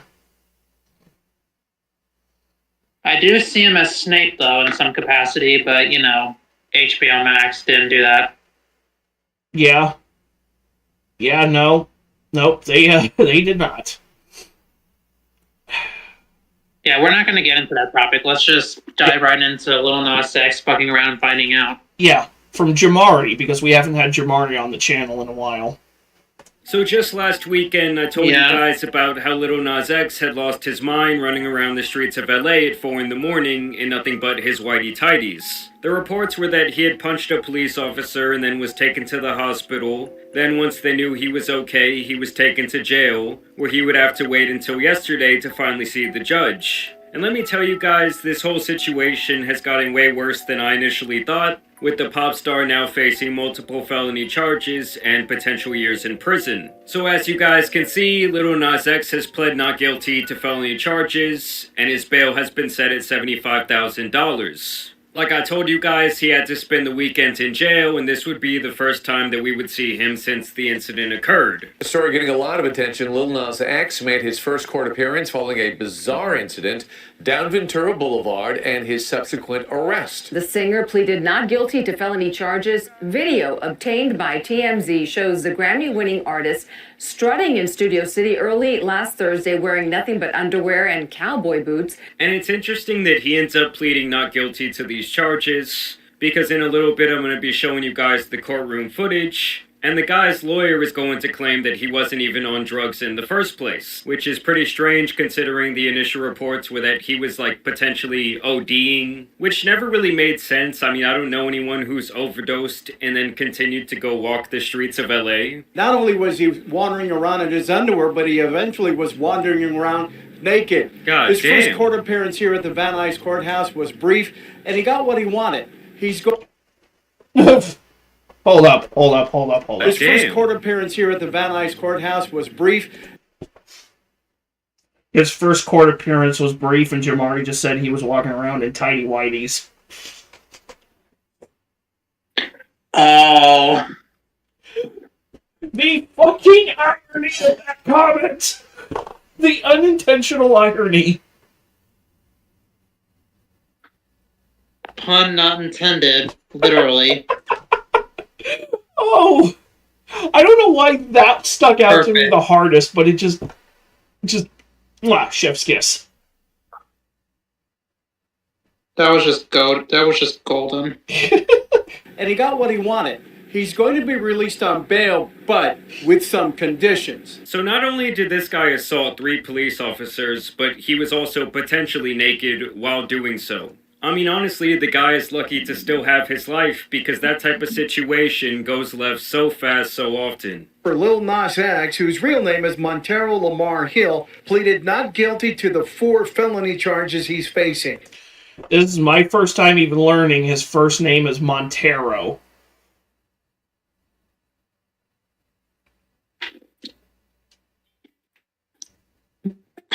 I can't stay on stream the names I have for him. No, I'm just kidding. Like I get Lamar. Montero? Like as a last name or a middle name, I would get that, but not that it has to do with anything, but isn't this guy also gay? Probably. I don't know, and frankly, yeah, you know, it's none of my business. I don't care. Not that there's anything wrong with that. I need to clip the other version of that from earlier in that episode, where it's Jerry Seinfeld and George Costanza. Not that there's anything wrong with that. I mean, if that's who you are, that's fine. I have many gay friends. And then George goes, my father's gay. I have a lot of gay friends, and I think they all agree that this guy's a fucking idiot and his music sucks. Yeah. Well, like I said, every time I've ever attempted to listen to it, it just puts me in a bad mood by default. Well, that's most of today's music for me because, well, it's not even music anymore. It's just a bunch of electronic noise that happens to sound like music. Yeah, and especially what passes for hip hop nowadays, it's just all you've got is the beat, and the beat is dope, but but without the beat, all you hear is I don't know what the fuck I'm talking about. I'm too hot on Robitussin. I'm just farming for clout. Yeah, SoundCloud rapper. Fuck that. In a nutshell. I think any SoundCloud rappers, every single one of their CDs should come with a complimentary pair of ice picks so you can jam them through your fucking ears. Same with that giggling redhead chick from the Disneyland thing. Ugh. This is him making his first Just quarter over appearance the funny voice filter. here today. God damn, he's still singing that song. We'll be late to the party tonight. Oh, I guess they just fucked up the clip. I thought that boy was still going, oh, nah, nah, nah. He was only wearing underwear and white boots. He was spotted later naked and wandering on the street. And I don't know if it's a gay dude thing, but the type of whitey tighties he was wearing, I would think would be mad uncomfortable to be just sitting in all day. The Los Angeles County District Attorney's Office has charged Montero Lamar Hill with 3 felony counts of battery with an injury on a police officer. Damn. And 1 felony count of resisting an executive officer. The LAPD says when officers approached the rapper, he charged at them. Yeah, this is really not a good situation for him at all. I mean, catching 3 potential felony charges could obviously result in multiple years in prison, and they don't even care if you were on drugs. I don't even know how much they might care if you were going through a bout of psychosis, or how easy that would be to prove, because I do think that's the angle they're going to take here. And his father would actually speak to the media after bailing his son out of jail. He's in good spirit. He's all right. He's very remorseful for what happened. But it can happen to any family. He's going to get the help that he needs, and just keep him in your prayers. Give him the same grace and mercy that God give everyone. I mean, me personally, I do believe in a merciful God. I don't believe in a petty God like some Christians seem to do. But obviously, given his track record of mocking Jesus and What's that in the background there? Yeah, never heard. Sachs made a video when Godzilla vs. Kong came out. Made either a video or a meme of Godzilla and Kong kissing, and it's fuck you, dude. Oh, I was asking what that was. Yeah, I he's was literally the background from your end. He's literally. All right, I saw the background noise. Yeah. That's the microwave. Oh. Okay, so. Yeah, pizza got cold. But yeah, Lil Nas X literally fetishized hell. Well, that should already, even if his music was decent, which it isn't, that should already be a red flag to not listen to him. Well, yeah, he's obviously a devil worshiper. Hey, it really is official. Dude with culture. Like, honestly, like a large portion of Hollywood. I'm sorry, what? Honestly, like a large portion of Hollywood is. They just know better than to admit it. Yeah. And then there's this jerk off who does it out in the open. Yeah. It's one of the reasons I primarily listen to older music, and honestly why I mostly listen to just... Lately I've been primarily just listening to Metallica. Because their songs are dealing with... a lot of their songs are about dealing with grief and hardships in life. Fade to Black is one of my favorite songs of all time, and that is a song about struggling with suicidal thoughts.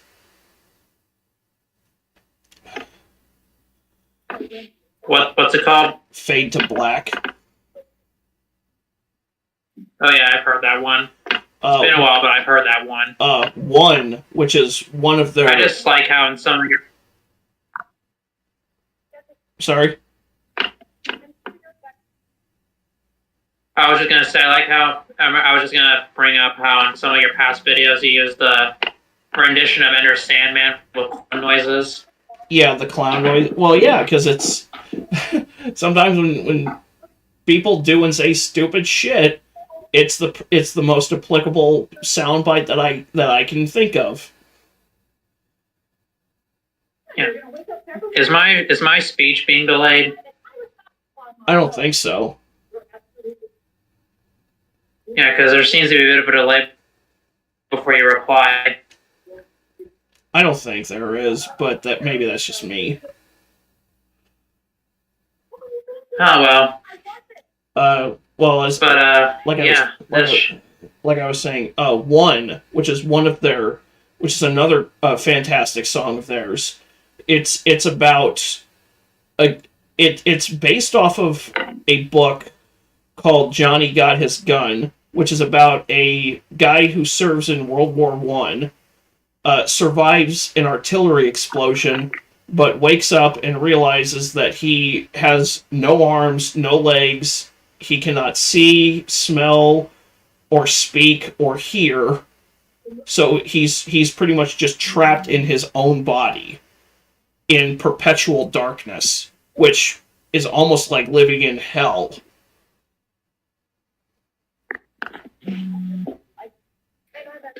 I'm sorry, but that just makes me think of a joke I heard where this guy had no arms and legs, never been hugged, never been kissed. Then the lady hugs and kisses him.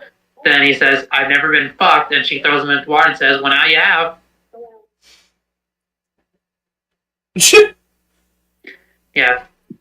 Okay. I'm gonna back out for a sec and then come back. Okay.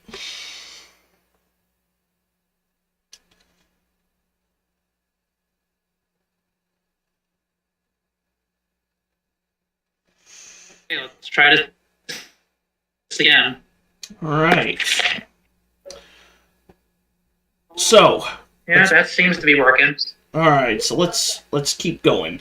Fucking Christians and fucking Catholics. There has been a lot of rhetoric online of basically like, oh, this is finally the karma hitting him. He's doing great mentally. He's doing great mentally. I agree with that. This most definitely is. This is...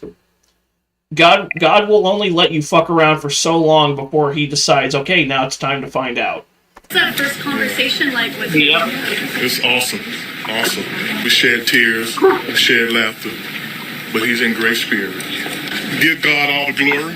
Give God all the glory. That's what he's going to do when he first get out. And it's so ironic. He seems to have this father that's all about God. I believe I saw an interview where he said that, you know, his family is pretty religious, including his grandmother who raised him. I also had to think about, like, how many of my family members are, like, Christian, like my grandmothers and stuff, and, you know, like aunties and things like that. And I'm like, wow, like, do they see this as that too? So I'm sure they were very conflicted seeing the type of music and imagery he was putting out there. Hill's charges include 3 counts. If I was one of those, I would have slapped you. Men this till the morning, okay? Okay. Get them out here in a little bit. And put it back before bed. Use before bed, yes. Okay. But try to take him outside. I'll try. Love you, Dad. Love you. If he's in it overnight, barking and whatnot, like bring him into me and take my own bed. Okay. Alright, I'm back. Sorry about that. Anyways. But yeah, as I was saying, if I was one of this guy's grandmas or aunties who is deeply religious, and I saw the kind of shit he was putting out, he'd be getting smacked to hell and back with a flip-flop. Jesus doesn't need to take the wheel. He just needs to pull over and spank somebody off his flip-flop. Yeah, that's called God working Come on, through you. That's God working through you. Yeah, I was about to say, come on, that's funny. It is. Counts of battery on a police officer and 1 count of resisting arrest. And so obviously y'all saw the footage of him getting into that car. Lil Nas X has left jail after posting the $75,000 bail. So maybe the guy's not totally broke as many have speculated at this point. Just wanted to show you guys a couple of photos of his release. I mean, yeah. For his standards, the guy is looking pretty rough. You know, maybe 2 days in, the pin really changed him. And here is some actual footage from the courtroom where Lil Nas...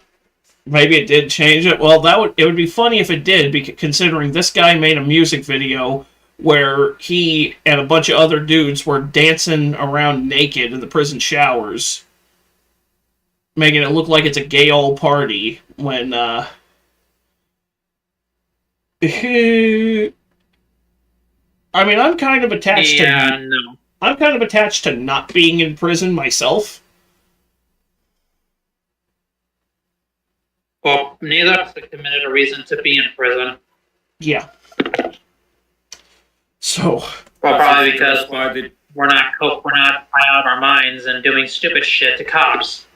Yeah. You're not going to see video of my fat ass walking around downtown Cape Girardeau in his tidy whities fighting with the cops. Given the history of my drinking days, I'm surprised I've never been in that situation. Literally ask anyone who knew me back then. The judge. So, calling the case of People versus Montero Hill, case number 25 BWCF 0. Why not? To this arrest. I did not observe the arrest. To a speedy preliminary hearing within 10 court days of today, 60 calendar days. Do you understand and give up that right so your case could be set for preliminary? And can we just acknowledge for a second how fucked up this courtroom setup is? I mean, don't get... Just a random gamer, welcome to the stream. We are, right now reacting to Lil Nas X reaching the find out stage of FAFO. After he decided to get drunk and walk around LA in his underwear and play Rock'em Sock'em Retards with the LAPD. Yeah. Good to see you, random gamer. Hope you've been enjoying Resident Evil 6 on my channel. God, that's, Get me wrong, I know the guy assaulted a police officer, and I guess maybe they see him as a danger, but can the man really not at least stand in front of the judge, even if you have to handcuff him? Like, they pretty much have the guy in this whole other holding cell like he's fucking Hannibal Hector or some shit. That's correct, Your Honor, but we just don't know whether that was actually... This motherfucker just said Hannibal Hector. Yes, he did. To handcuff him. Like, they pretty much have the guy in this whole other holding cell like he's fucking Hannibal Hector or some shit. That would be twice as funny if he was Mexican, but... This bitch In fairness, Jamari is Hispanic, so. Alright, I'll let it slide this one time. Anyways. A census taker once tried to test me. I ate his liver with some fava beans and a nice Chianti. If Jimmy Smith was cast as Hannibal. That's correct, Your Honor, but we just don't know whether that was actually factually accurate or just some officer's hunch that was uncorroborated. We don't know what happened. I'm assuming they drew. Did you just say Sandra Bullock looking ass? Yeah, I did. Nice. Okay, I'm done. Oh, I can't wait to see if they ever release the police body cam of his arrest, because that's gonna be interesting to watch. They drew blood or tested him, so at some point we'll find out, but right now there's nothing in the record that drugs were even a part of this. Like I said earlier, now they're saying that drugs were not a part of this. She alludes there to the idea that they might have drawn some blood from him so they could take some sort of test. But if they're going to go the whole psychosis, mental health, manic episode route, I do think that this whole situation is going to get very polarizing. And so this is just an aberrant episode. Donald Glover in music video for this America looking ass. Oof. Walking down shirtless. That's what Donald Glover did in his music video for "This Is America." He's walking down the road shirtless, or walking through. He looks like Donald Glover. Well, I wouldn't know. You know, the guy. I wouldn't know because I didn't see that music video. I know who Donald Glover is, but I didn't see that video. I was about to say, because he's the guy who plays young Lando in Solo. Yeah, I know. I remember seeing Solo and being largely indifferent to it. Like all the other Disney Star Wars movies. Honestly, me and Lily. I saw it twice. Once with Lily. Well, the first time was with my dad. The second time was with Lily. And even the only thing that got her was when Ray Park reprised his role as Darth Maul, but instead of the other guy from Phantom Menace, it was Sam Witwer doing the voiceover for Maul. You know, the guy who voices him in Clone Wars and Rebels, and also does the voice of Star Killer. Right. Yeah, I recently saw a video of him and Clancy Brown in the recording booth together, and they had such a wholesome interaction doing Savage Opress and Darth Maul. Savage Opress is he's basically Darth Maul but yellow instead of red.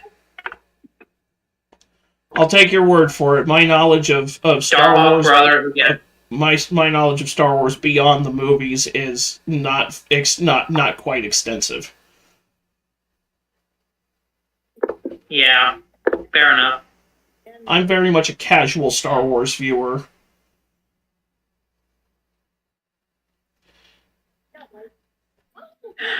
Yeah, well, probably was like that for the rest of the internet. Yeah. And in an otherwise productive life. To call his life productive, I think, would be an understatement. I think it's a remarkable life. He knows that bail of $75,000, and if he makes that bail, he's ordered to not own, use, or possess any illegal narcotics, attend 4 NA meetings per week, or enroll in an outpatient drug program. God damn. He said, I don't give a damn. If you're getting this probation, you still are going to go to rehab, my boy. I mean, just look at the deep sorrow on this guy's face. So, Mr. Hill, do you understand and accept those conditions? Yes.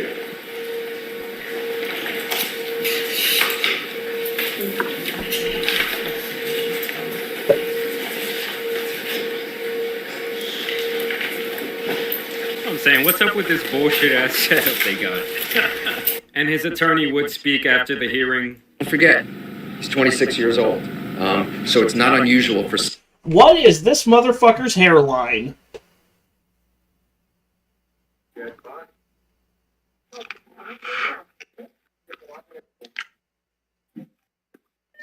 Looks like what happens if you order Peter Stormare on Temu. I was just about to say the same thing. He really does. Wonder if he can do Russian accents as good. Fucking John Wick. He forgot his hairline in 1980, bro. God damn. Wait, who's that? That was random gamer. Nah, I don't have pulled up. That was random gamer. Oh, perfect. His hairline is so far back it's grazing the crack of his ass. Oh, damn.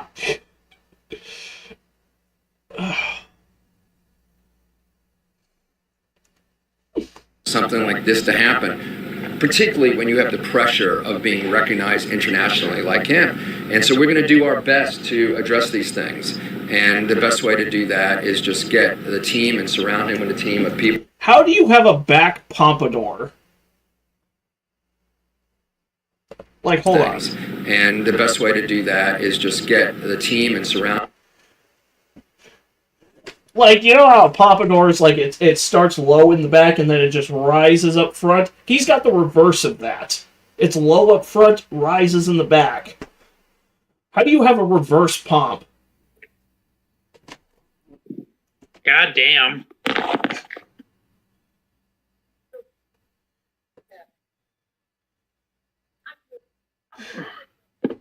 He's almost got that Bruce Willis in Sixth Sense. He's almost got that Bruce Willis in Sixth Sense hairline.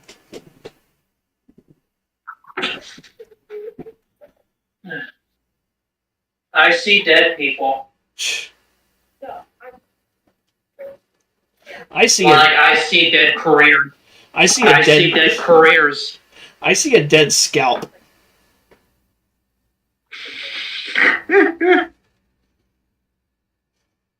My God. It's like, dude, you are one follicle falling out away from looking like the lawyer from Jurassic Park. Oh. Roughly. Ow. And honestly, probably about the same build. Yeah, got cut down. Got get cut that size down to half with a T-Rex. Yeah, at that point, it's like just do what Willis did and just shave it all off. At least then you can cover it up with facial hair.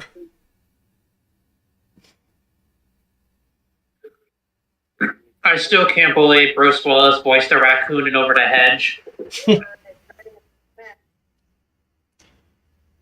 My voice is coming out of a computer-generated raccoon. I think he was in one of the Rugrats movies. I could be wrong, but I think he was in one of the Rugrats movies, too. Not surprised. Not surprised. He was in Rugrats Go Wild. He was the voice of Spike. He was the voice of... He was the voice of the Rugrats dog. You can't be serious. Yes, I was. Dead-ass serious. Yeah, I'm looking at it. Bruce fucking Willis.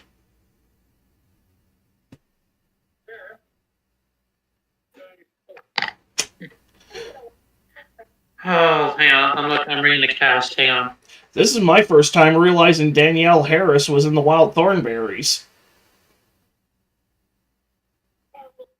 I knew Tim Curry was. What?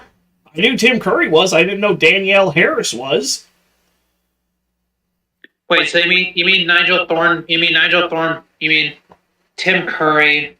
Tim Curry voices. You mean to tell me Tim Curry voices the guy who looks like remake Nemesis? Yes. I'm not sorry. Or more like remake Nemesis looks like Nigel Thornberry. Just to kind of reverse that. Yeah, that makes more sense. That makes sense. I personally do find it, this is a hot take, I find Nemesis's appearance in the remake even more disturbing than in the original because he does have the beginnings of what could almost be a face. It looks like he had a face, and then whatever Umbrella did just kind of ripped that thing, just butchered that motherfucker up. Yeah. But moving on. I still think it's a credible theory. I still think it's a theory that holds up that Billy might be Nemesis, but that's just me. It's always a possibility, but Capcom has never confirmed it. I'd say at least they gave him an identity in the movie, but then I would have to credit those movies, and I really don't want to fucking do that. I'm in the same boat as you, Random Gamer. I prefer the this is a hot take, but I prefer the RE3 remake over the original. There are some parts of the original where I'm just like, come on, man. Really? This is what we're going with? Yeah. Grave digger. Yeah, there are certain portions of the original where I'm just like, where I just can't run with it. Yeah, I'm currently working on the original because it's on PS4 and PS5 now, and I'm working on the PS5 version. The PS1 original, not the remake. I don't own the remake for PlayStation yet, just Xbox. But let's just say I just picked up the compass thing, and I'm trying to figure out I picked up the compass thing, figure out where to put it, and I'm also trying to find the fucking fire hydrant thing. I assume that's what you use the wrench on. Well, the fire hose thing, not the hydrant. But I don't fucking know. It's a pain in the ass. Yes, it is. Although I'm kind of in the opposite boat when it comes to RE2. I prefer the original over the remake of RE2. But that's probably biased because 2 was my introduction to the franchise, and with 4, I'm kind of I like them both equally. I like both versions equally on their own terms.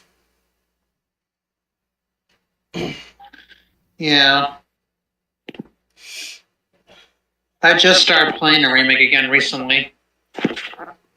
Now, I got bored, I downloaded it, and it's like, I prefer the original now.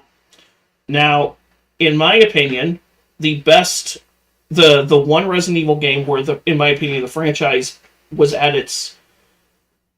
The one game in the series where it's peak Resident Evil is the RE1 remake. I'm sorry, what? In my opinion, where Resident Evil is peak Resident Evil is the RE1 remake.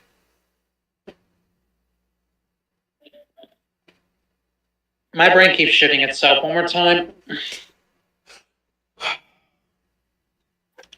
In my opinion... One more time. Where Resident Evil is peak Resident Evil is the RE1 remake. There we go, I got that, and I have to agree. Only ever played the original? Yeah, you really you should play the remake. It does everything. It's the peak of it's peak Resident Evil in my opinion. But that was also, it feels like they just straight up did a... But that was I was also, gonna say it feels like... Sorry. What? I keep stepping on you, I'm sorry. I was just gonna say, no, I think it's me stepping on you, but I was just gonna say that for me, it feels like they just straight up remastered the first game and just added in a few things. It's like they took everything they wanted to do with the original and just and just put it in there and just cranked it up to 11. It was everything. It was everything that made the original great, along with everything they wanted to add but they couldn't add. Dude, imagine if Lake of Forever was in the remake. I mean, in the original.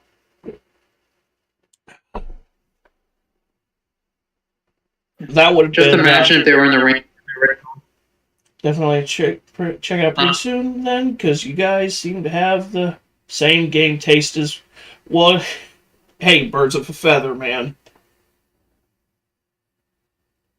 Thankfully, not the Billie Eilish song. But, moving on. On him with a team of people, you could see how much his dad cares, his family cares, and... So is this guy trying to suggest, like, oh, this only happened and he only got caught because he's so recognizable and so famous? I mean, I would go out on a limb and guess that if you have a 6-foot-something guy walking around naked in the streets of a very populated area, he's going to get arrested no matter what. And we're just getting this, like, outpouring of love and support for him. It's really unbelievable. And I'm pretty sure I saw a report that this guy that Lil Nas hired is actually like Donald Trump's ex-lawyer. Like I said earlier, here comes the polarizing takes. You got a lot of people saying this. Lil Nas X is an example of why you should never play with God or mock him. And then you have other people saying stuff like this. Lil Nas X is facing years in prison for having a mental health crisis. But Donald Trump, who is a felon himself, is the president right now. Make it make fucking sense. And to me, it's like, okay, let's not act like he is completely absolved from everything that happened. I mean, at the end of the day...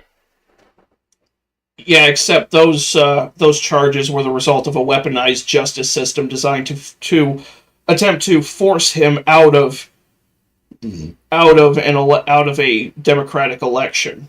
So one of these things is not like the other. One of these things doesn't belong.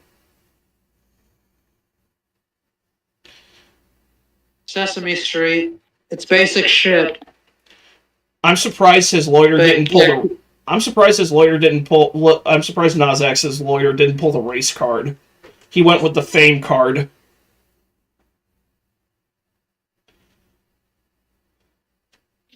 I got no words for that shit. I just don't. Probably because he knows everybody's got race card fatigue. That we're just tired of that bullshit. Personally, I have Karen fatigue, but that's just me.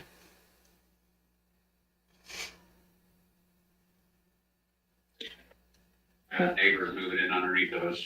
Yep. I mean, I call it being afflicted with Karenitis. I was talking on the stream. I was replying to him. That we call.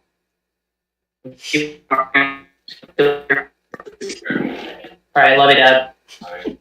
Hey, the guy stripped down naked in public and allegedly assaulted multiple police officers while doing so. So to me, whether it's like drugs or a psychotic break, that doesn't mean he's just going to be in the clear, and I think from here he's going to really be fighting an uphill battle. I mean, yeah, guys, at this point it's really not looking good for Lil Nas X. I mean, I would think that when it comes to his career and him being a pop star, like, those days are really over. This is probably all an absolute nightmare for the label after he was already trending downward, and then he does something like this, and I'm almost positive that they're pretty much going to discard him altogether. Bro! Not the Toy Story. I don't want to play with you anymore.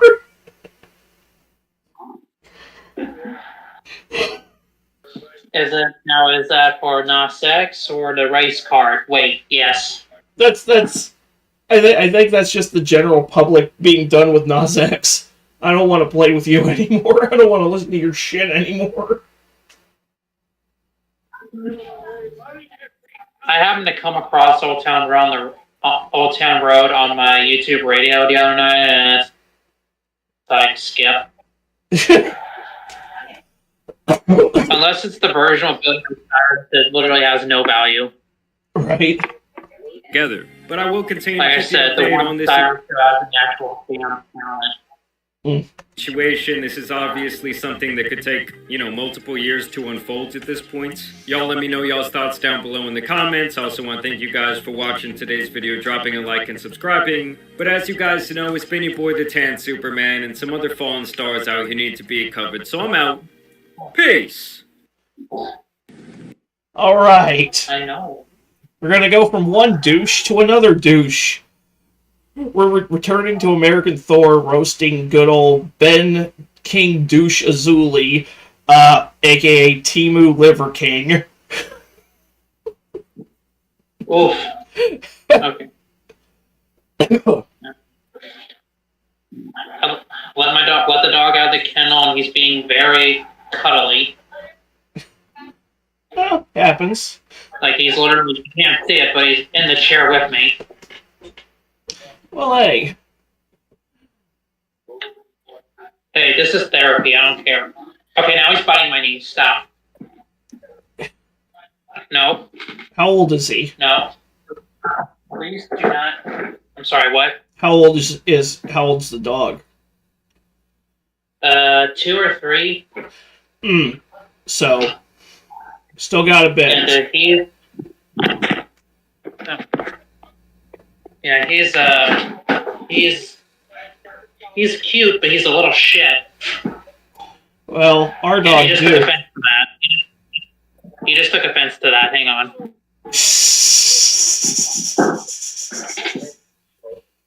We don't bite ankles.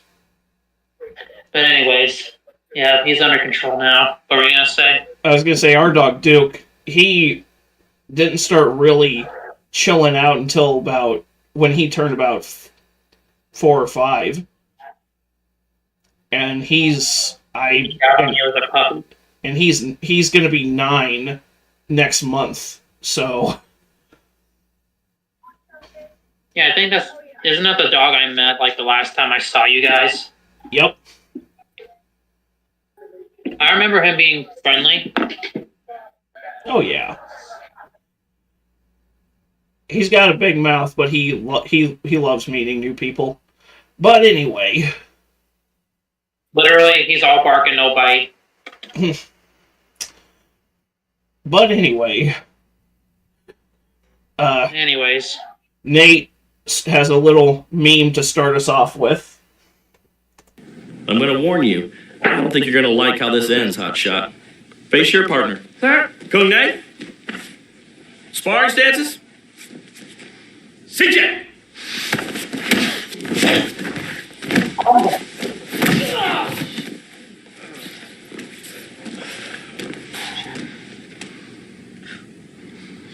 Damn. She's still alive?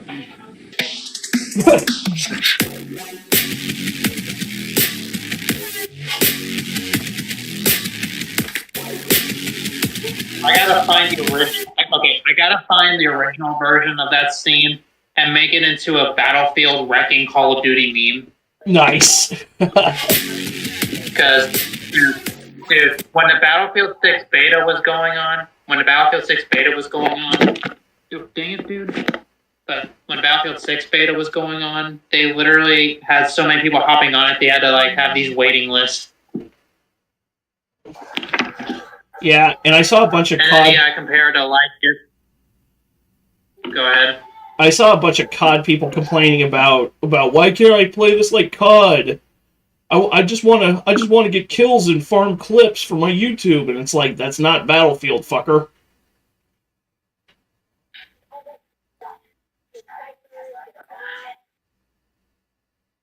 Yeah, I had a lot of fun with that. I know you're not a multiplayer person, but I had a lot of fun with the Battlefield 4 multiplayer back in the day. It came out around the same time as Call of Duty Ghosts, and it was actually better than Ghosts. Oh, yeah. From what I hear, at least. A lot of people said that Battlefield 4 multiplayer decimates COD Ghosts, and honestly, I played the campaign for both games. Battlefield 4 has a way better campaign. Yeah, the last time I played a Battlefield campaign was, I think it was Battlefield 3. Yeah, and that came out around the And that was the competition to the original Modern Warfare 3. Yeah, I'm currently working on a playthrough of the campaign for Battlefield Hardline. Yeah, I saw you online playing that. Yeah. Like, I was looking at my friends list, and there you were. Yeah, I need to find time to hop back on that. Yeah, Hardline is an underrated game. It really is. Its campaign is kind of like NCIS. It's like an NCIS episode almost. Yeah, or one of David Ayer's cop movies, like Training Day or End of Watch. He didn't direct Training Day, but he did write it. Yeah.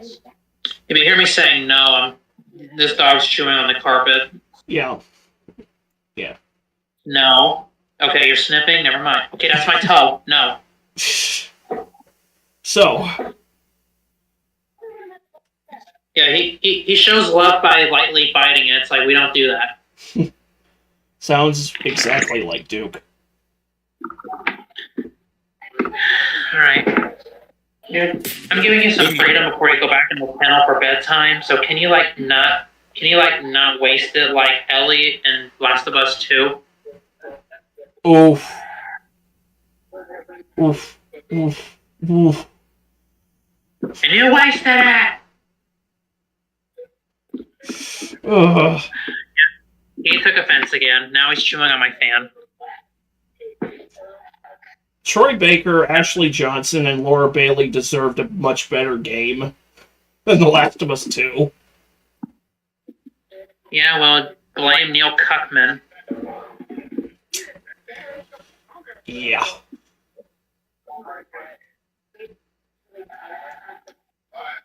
Guy so high on his own supply, he thought he was the next Kojima. Yeah, if I had a dog every time I heard that out of your mouth. And I will cease saying it at the precise moment it ceases to be true. Fair enough. Back to American Thor, everybody, and yes, it has finally happened. The king of the douches, the tiny hat hobbit, the child predator himself, Mr. Ben, hide your kids, Azuli, attempted to attack me on his Instagram page and then deleted the comment immediately after because he's a huge puppy. But unfortunately for old Benny boy, our buddy Bubba over at the Bubba Army clipped it before he could and put it in his video yesterday. So that's what we're going to take a look at today. Don't forget to like, comment, subscribe. Helps the channel. Jump into it because, yes, Ben Azuli had the audacity to attack me over my military service, claiming, well, let's take a look. Holy moly, bro. And you know what? It gets even dumber. I cannot get over the fact that Bubba's avatar is basically a juiced up Jabba the Hutt.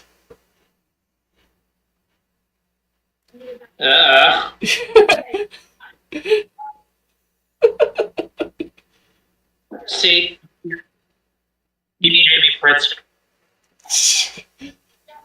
Jabba the Swole. Jabba the Hutt. Jabba the Juiced.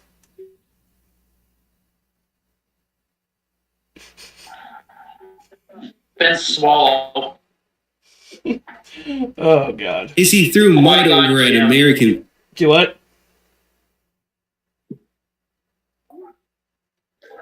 I didn't say anything. All I said was Qui-Gon Jinn. Oh, nice. Holy moly, bro. And you know what gets even dumber? Is he threw mud over at American Thor. He actually deleted this comment, but we were able to snatch it before he did so. Somebody brought up how a real Special Forces dude, which is it before...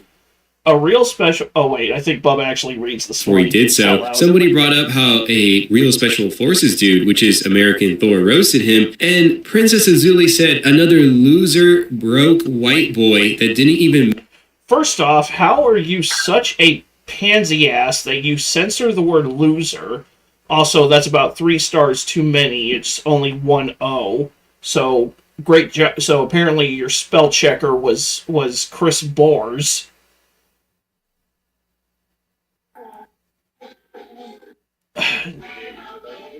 My lord. And again, how are you such a baby back bitch that you censor the word loser? But you're the goated alpha male of YouTube, the YouTube manosphere.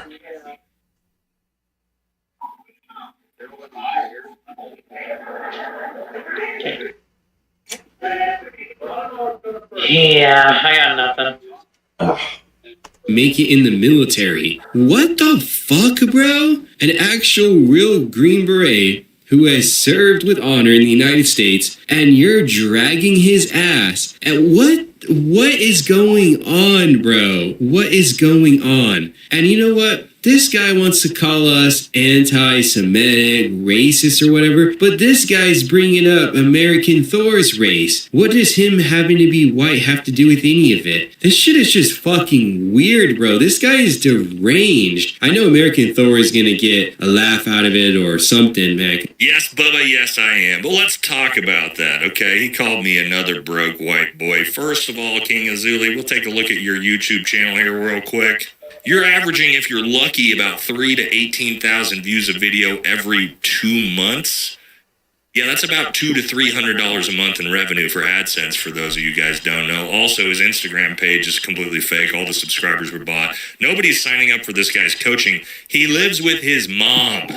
And he wants to talk about me, somebody who's retired with a pension and multiple large YouTube channels. I'm a broke white boy, okay. Who has fewer subs than you, but actually gets more views because he doesn't pay for followers. You dumb fuck. Exposed, exposed, exposed, exposed, exposed, exposed, exposed, exposed, exposed, exposed, exposed, exposed, exposed, exposed. What was that? I said I used to hate that soundbite. Now I kind of dig it. It is insanely catchy. Had me vibing in my chair for a second. Sure, whatever, Ben. But then you say, I couldn't make it in the military. Brother, I'm a retired Green Beret with over 10 years in Army Special Forces. If you don't know what that means, that's almost the highest level you can get to in the military. So I don't think I couldn't hack it. And accused me of stolen valor. I mean, that's incredible. That's rich coming from a guy who never served in the IDF, never served in the U.S. military, cannot serve and could not serve in the military if he tried because they don't take convicted sex offenders. They don't take bitches either. Yeah. Incredible. The secret Israeli spy that did 10 years of counterterrorism is going to call me out for stolen valor. I don't know. Let's take a look at some pictures here. All right, so I must have photoshopped myself into these pictures with my ODA here. Yes, there I am with my team in Afghanistan. Here we are receiving Valor in Combat Awards, Purple Hearts for some of my teammates that were blown up in combat. Just doing, inserted myself fakely into this military freefall jump somehow with my ODA. Just me and the boys in Afghanistan. Photoshopped, must be. All right, me with a bunch of Afghans in Afghanistan, must be photoshopped. There's me with some Mongolian partners, must be photoshopped. More pictures right after a combat operation in Afghanistan, must be photoshopped. All right, me with my ODA, must be photoshopped. More photoshopped stuff of us doing training. So you guys get the picture. I can scroll down and scroll down. You can just see me. I must have just inserted myself into all these pictures with the dudes somehow. And yes, King Azuli, who I'm sure is a counterterrorism war hero. Well, let me show you some of my Combat and Valor awards, buddy. Department of the Army. The Army Commendation Medal. With Valor, to Staff Sergeant Nathan H. Kornakia. I'm gonna assume it's Kornakia. I correct me if I'm wrong. Special Operations Task Force, Afghanistan, for exceptionally valorous actions against an armed enemy while serving as a communications sergeant during Operation Freedom Sentinel in support of Resolute Support Mission on May 7th, 2018. Staff Sergeant Kornakia fearlessly and without hesitation maneuvered through Taliban insurgent near ambush composed of 9 Taliban insurgents. Staff Sergeant Kornakia's distinctive accomplishments reflect great credit for himself, the NATO Special Operations Component Command Afghanistan, Special Operations Joint Task Force Afghanistan, and the United States Army. Ben, your greatest accomplishment is writing fan fiction around yourself curbed from Steven Seagal and Jean-Claude Van Damme movies. And LARPing as Andrew Tate and Wes Watson. Maybe shut the fuck up. Damn.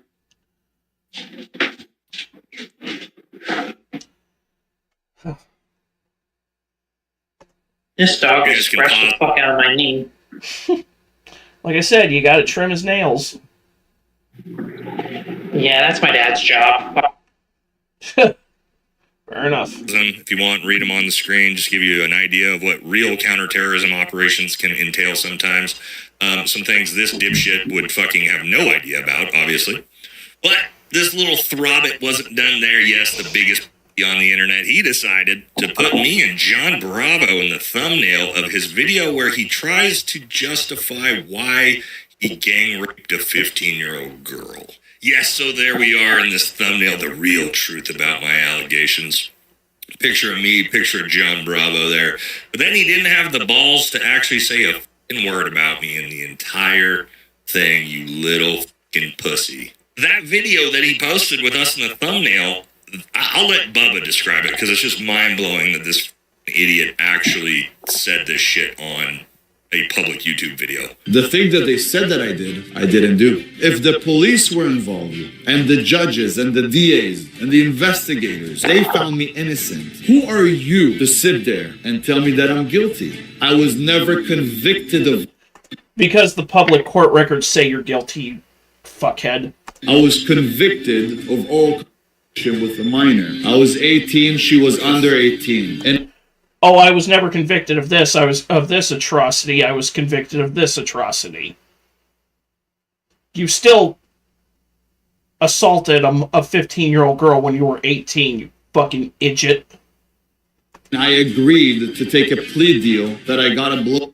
They were trying to teach me a lesson because a year before that, when I was underage, I had a fight with my ex-girlfriend. She cheated on me. I got hell of upset and I smacked her in the back of the head. So we're like 1 minute in and my jaw has already bounced off my bolas and is at the ground. Like, this is probably one of the worst intros you could have ever had. Somehow he made himself look even worse. So he is saying that this... all while acting like he's somehow painting a better picture of himself. And it's like, no, dude. All everybody who's been clowning on you has been doing is feeding you rope, and you are gobbling it down like it's fucking peanut M&Ms. This is all contrived. It's all fake, and the DA or the city or whatever wanted to teach old Princess Azulia a lesson because he beat his last ex-girlfriend. Are you kidding me, bro?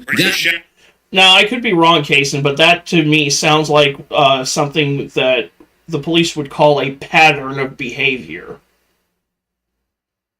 Literally. I don't know about you, Random Gamer, too. That's what it sounds like to me. A very disturbing pattern emerges.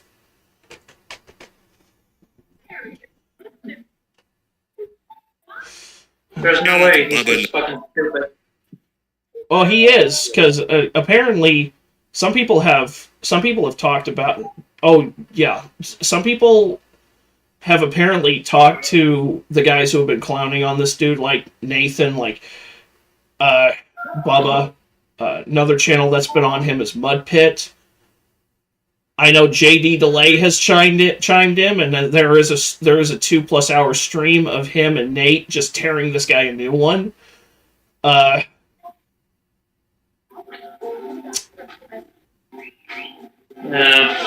He's actually threatened to sue, and I think Nate gets to it later on in the video. But he actually has threatened to sue everybody who has ever talked shit, who has ever exposed him for being a predator on the internet, claiming he's going to sue them for defamation, even though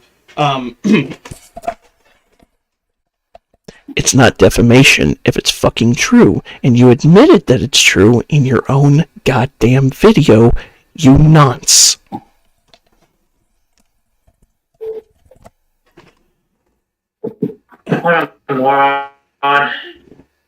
Oh. The Bubba Army, guys, if you don't already follow Bubba, make sure you go to his channel and subscribe, which you probably already do if you watch my content. But, I would have never even seen this post had Bubba not told me about it. But yeah, guys, this dude, his defense is he was never convicted. They found me innocent. No, they didn't. You weren't convicted because you took a plea deal. A plea deal means you pled guilty. You admitted to it, you fucking dunce. Right, and his excuse there is they threw the book at him because he abused his former girlfriend. Yeah, that's what judges do when you have a repeat history and pattern of abuse against women, you fucking idiot. Well, it wasn't over there. The old Rainbow Throbbit himself decided to start going after John Bravo. Can we just stop to admit that Throbbit is one of the greatest new insults to emerge? I don't know if it's been around for a while, but Nate's video here is the first time I've ever heard the term Throbbit used. Yeah. And this guy, I'm just keeping it off. No, I'm just keeping it off and putting every single goddamn small thing he finds on the floor in his frickin' mouth. Yep. Dogs and their terrible twos.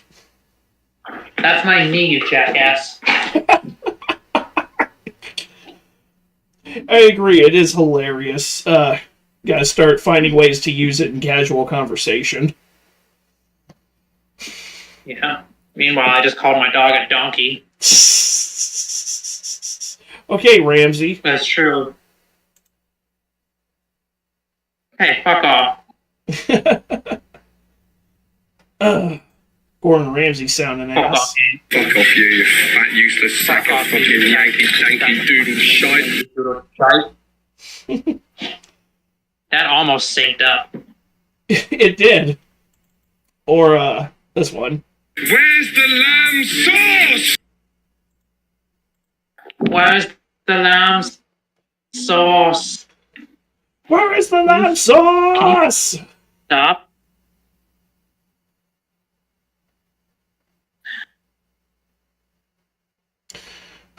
Dog is as you see here in Bubba's video, Ray Papito here with this picture straight out of the men's bathhouse. It actually makes sense why this guy is such a big fan of Azuli. You ever notice all these alpha male dudes swear up and down they're the straightest guys on the block that get all the women, but they're constantly posing shirtless. Sometimes they're in nothing but but board shorts or little tiny exercise shorts, and they're trying to make themselves look like the total alpha Chad who gets all the girls. And it's like, dude, your fucking closet is in the closet. Literally. Not that there's anything wrong with that. I mean, if that's who you are, that's fine.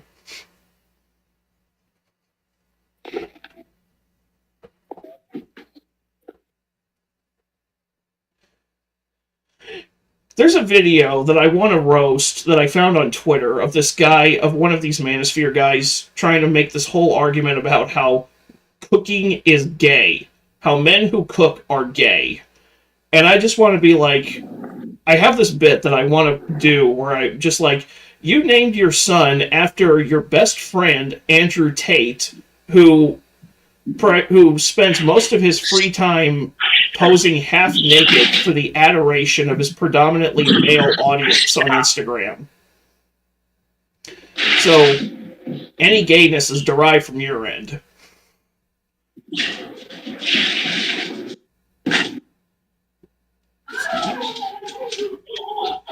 Can you stop?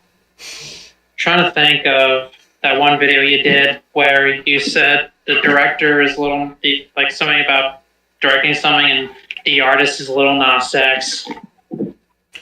Oh, it was one of Andrew Tate's music videos where he goes, it's like the beginning of he goes, my life is a music video, freeze frame, and the artist is Lil Nas X. Yeah. But it's like, come on, you're a manosphere guy who named your son after a guy who spends most of his time on social media just posing half naked for the adoration of other dudes. You calling us gay is like Kamala Harris calling somebody a cackling retard or a cackling drunkard. Not happening. Sounds about right.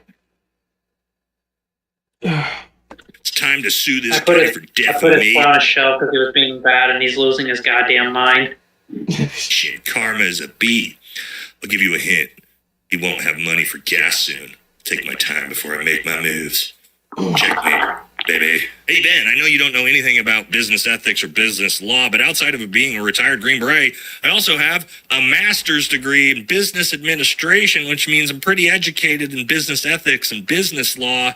And the problem with the defamation case is the first thing you gotta prove, Ben, is that what John said wasn't true, which you admitted was, you f***ing dunce. But then once he saw that wasn't gonna work, he decided to challenge John to a cage match. Or does he want to beat me off with his one hand like he did to all those other poor men? I wasn't interested in this shit, but I wanted to see what he meant, right?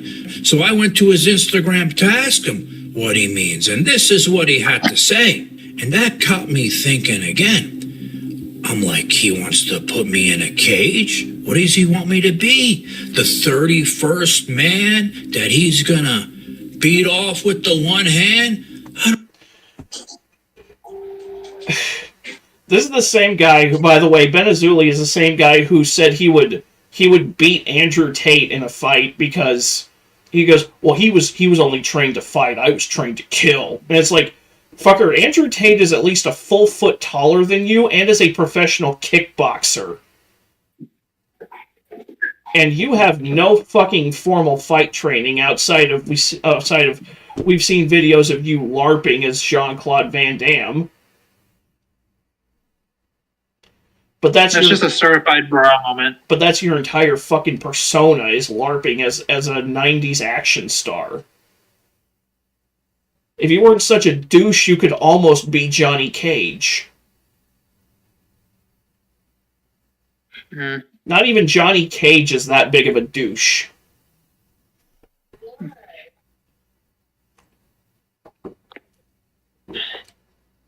Didn't really get that vibe in the Mortal Kombat 2 trailer. I'm still not totally like I get why Carl Urban is in the new why they went with Carl Urban, because number one, the boys, of course they were going by the boys, and also they're doing the aging washed out action star thing. In my opinion, they should have got, if they were going to go that angle, they should have gone with Scott Adkins, because that man gets no recognition from Hollywood, which is just it's so aggravating, because if this were the 70s or the 80s, Scott Adkins would be as big as like Stallone right now. But he's not, because Hollywood insists on shoving A-listers into big budget action movies and insisting that we pretend that Mark Ruffalo and Robert Downey Jr. are capable action performers. Yeah. I'm sorry, I don't buy Mark Ruffalo as the Hulk. I never have. Yeah, I'm right there with you. Like, I had an easier time believing Eric Bana was the Hulk in the Ang Lee movie from 2003.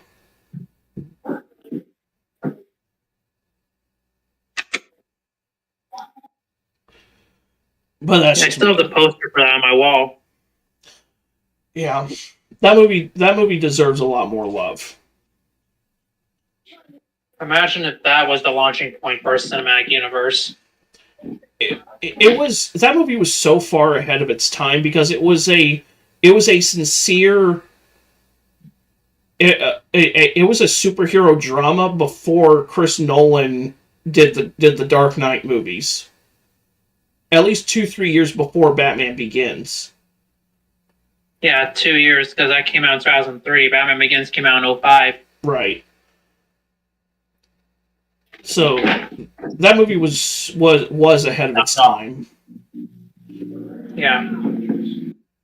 As was the director's cut of Daredevil, because the director's cut of Daredevil is that same thing where it's like part superhero movie, part crime drama.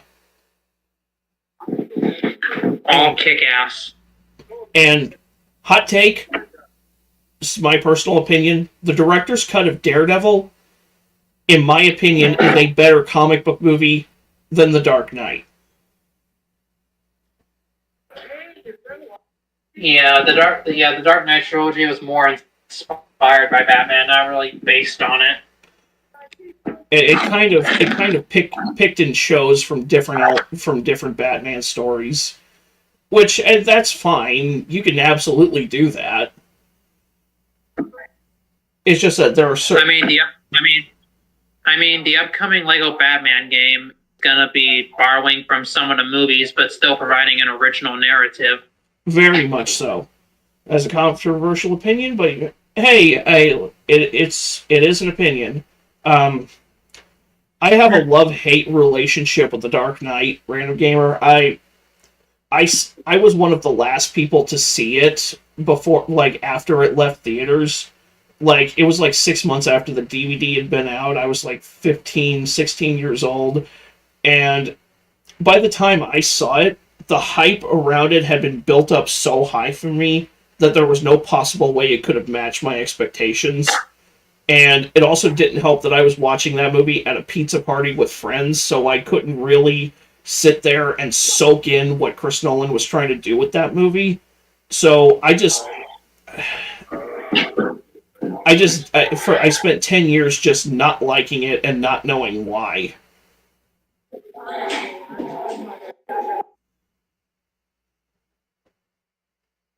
But I like comic book movies that lean more into the comic feel. Yeah. It just be like that. Exactly, man. Exactly. I like when comic book movies lean into that feel. Like Superman 78, Tim Burton and Joel Schumacher's Batman movies. Some of the early X-Men movies.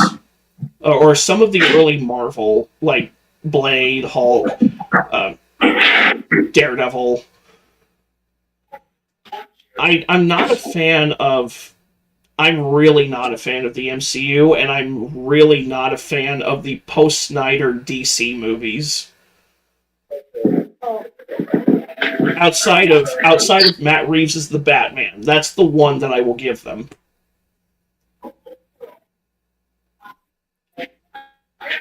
Yeah. I don't see why they don't just link that in with the current universe, but honestly, after Superman, I don't know. The way James Gunn writes, the way that James Gunn writes and the sense of humor that he has, I would prefer it just be its own self-contained thing.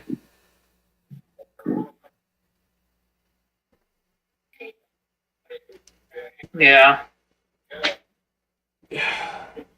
Yeah, because I think I already told you that for Man of Steel, they were originally just gonna link the Nolan verse, but then they decided to make a new Batman. Yeah, that was the original intention. Since and it even further leans into that because Chris Nolan was a producer on Man of Steel and handpicked Snyder to direct Man of Steel. James Gunn is kind of campy. Yeah, he is. And here's the thing. I don't hate James Gunn as a writer. I don't hate him as a director. My thing is James Gunn leans into the more cartoony aspects of comic books when he does comic book movies and comic book. I guess we're going to talk TV shows because Peacemaker. he leans into the more campy, cartoony aspects of it, versus Snyder, who leans into the more, who wants the more dramatic stuff. He treats that stuff like mythology that is to be taken seriously. Both approaches are equally valid. I strongly prefer Snyder's approach.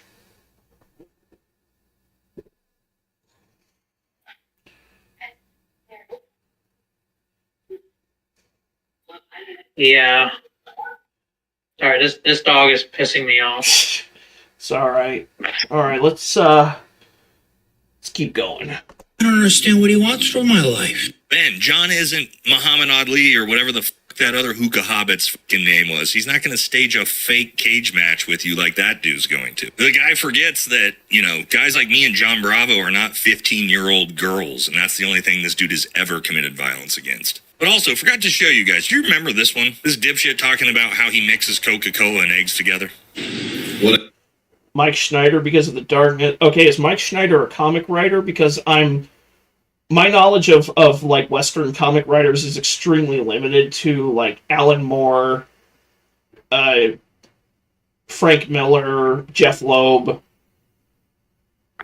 I think Jack Kirby, and Bob Kane, Todd McFarlane. No, that was a typo. So you mean Zack Snyder, not Mike Schneider. Oops. Yeah, that is a typo. All right. And the funny thing is, James Gunn actually wrote the screenplay for Zack Snyder's directorial debut. James Gunn wrote the script for the Dawn of the Dead remake from 2004.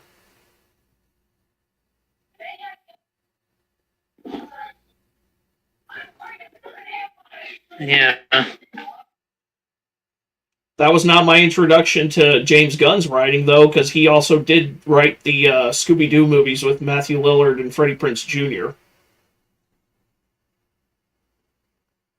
Wasn't he also involved with the movie Slither? He might have been. Yeah, he was. Yeah, he did write both of those movies for Random Gamer. He might have been a. He directed it. 2006.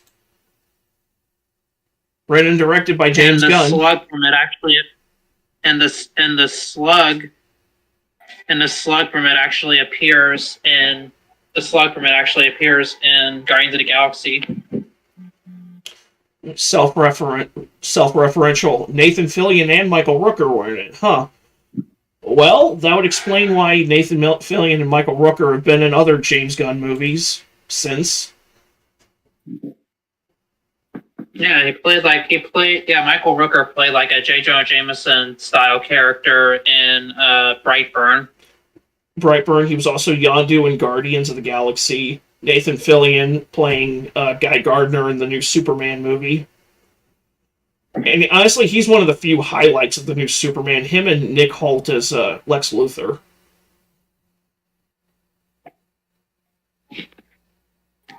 Knock it off.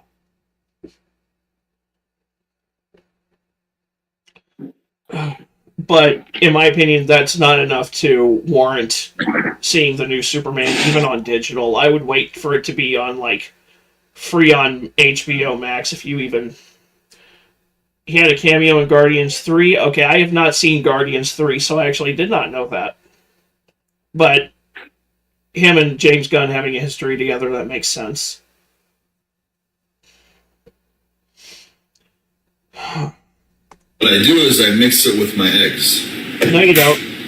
Eggs are extremely, extremely healthy for you. Sick. Look at this dope gun on his hip, sitting in his mom's kitchen. Hey, buddy, you're a convicted felon. You're not allowed to own firearms. And you know what that is? That's an airsoft pistol, guys. Imagine what a fucking douche you gotta be to film that video with an airsoft pistol. Hey? Fucking God. Now, this dude's obviously completely crashed out at this point, right? Like, after John Bravo has exposed him for gang raping a minor, like, he's hosed. No, he's got no money coming in, and he's basically desperately grasping at straws to try to keep his social media presence afloat, which, hey, look, I'll be honest, guys, I mean, he is the best comedic punching bag that exists on the internet right now. We'll give him credit for that, but he's probably not going to be around that much longer, because, again, once people are just kind of tired of dunking on him because he's such a piece of shit and a disgusting garbage human being, you know, he'll kind of wash away. But for now, he still is a treasure trove of content for the channel. So we'll just have to wait and see what this little gnome says next. But until then, I will catch y'all in the next video. Charlie, there's a new... All right. So before we get on to this next one, I gotta piss like a racehorse, dude. So, Random Gamer, I'm gonna leave you in Kaysen.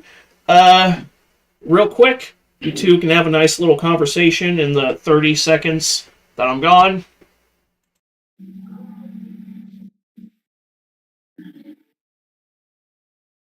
Maybe. I gotta get off here soon.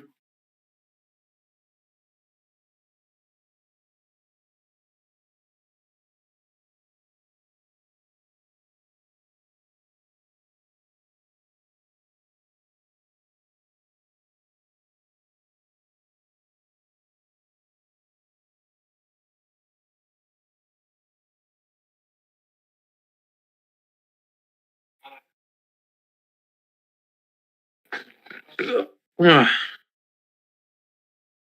I ate too much pizza for dinner.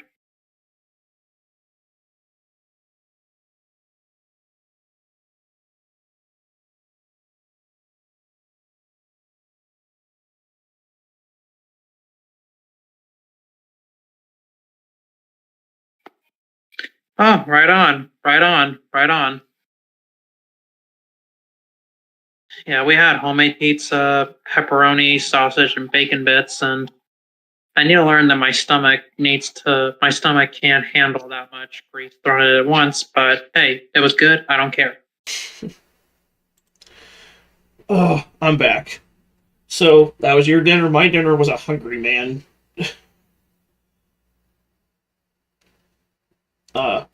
Two boneless chicken breasts, mashed potatoes, corn, and a brownie. Yeah. Yeah. I'm afraid I have to hop off because this dog is just being a menace, all because I put him in his crate for bedtime, and also I gotta take my teeth out and get some sleep because I got a long day. I got a long weekend ahead of me. And that's fine. I got maybe one more video in me before I have to close the stream out, so you're good. Yeah, I'll just check it out later, like I usually do. Yeah, sure thing. Alright. Good night, brother. Good night, Random Gamer, and anyone else who's tuned in. This motherfucker is tired. Catch you later. Yep, catch y'all later.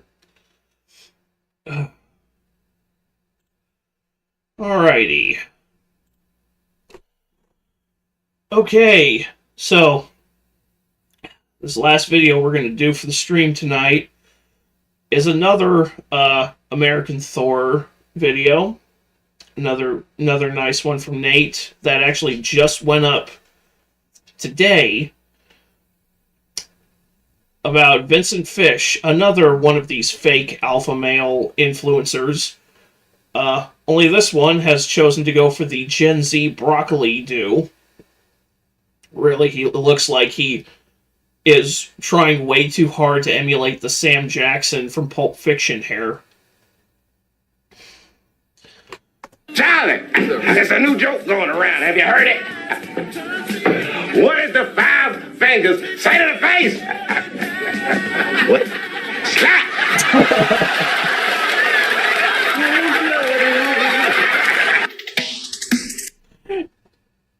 Dave Chappelle. Timeless. Timeless, timeless.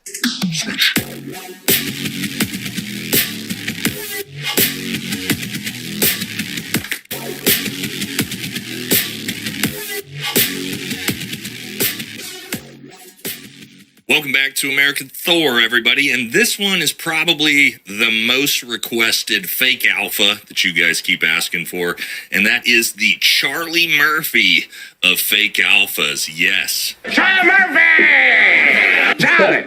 There's a new joke going around. Have you heard it? Yes, Vincent Fish, I believe his name is.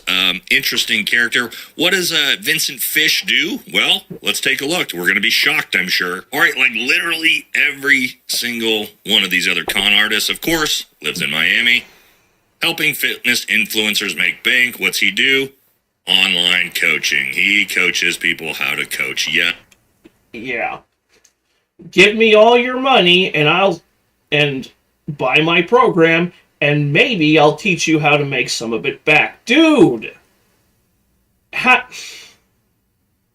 No. I'm pretty sure that, well, I would like to think that the grift has run dry, but then again, I'm pretty sure these people take all their same cues from the pickup artist scene that fizzled away in like the late 2000s. Yeah, these guys are pretty much just the new mystery, if anybody remembers that twat. That's the typical alpha male pyramid scheme we've seen 1,000 times. And so I have his cringe highlight reel here for you today. Let's jump into it. Don't forget to like, comment, subscribe. Helps the channel. Let's jump into this thing. Now, I got to give him credit up front. This is the first fake alpha who is taller than me. Yes, they do exist. They're not all 5'6", pretending to be 6 feet tall. Apparently, he's about 6'5", so he does have a couple inches on me. He's about 100 pounds lighter, but we'll give him that. He's starting out a little bit strong, right? A lot of different things we can talk about with this dude. Where do we start? Well, you know where we have to start. His fucking hair. Yes, now, typically I would never make fun of a dude for their hair who gives a shit about hair, but come on, guys. Now, first thing I want you to notice about this guy. Holy late 90s ramen noodle do, Batman. Yeah, remember when that was a thing? Which would you say was a even goofier, what would be the worst look? The ramen noodles or the frosted tips? Which one do you think would be the douchier look? I'm kind of in between I'm kind of torn between them. Guy ties into insecurities with all the fake alpha males. You can see his forehead through all this, right? It's not as thick as on the sides. That's because he's going bald and he grows his hair out this way on purpose. How do I know? I've got a receding hairline too, boys.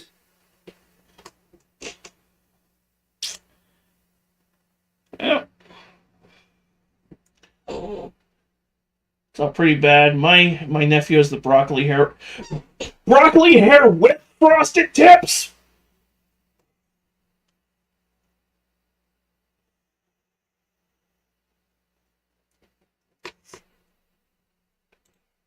Dude.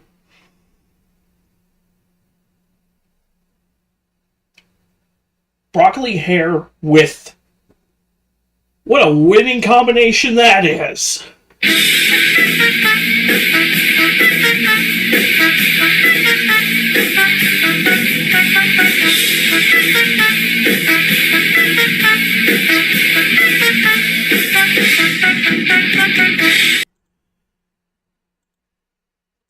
Gen Alpha for you? Yeah.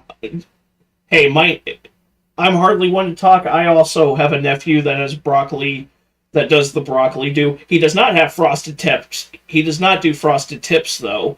But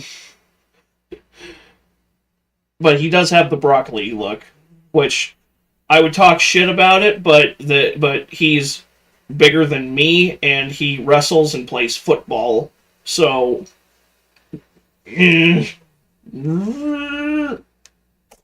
This is how it works. It's not a big deal, homie.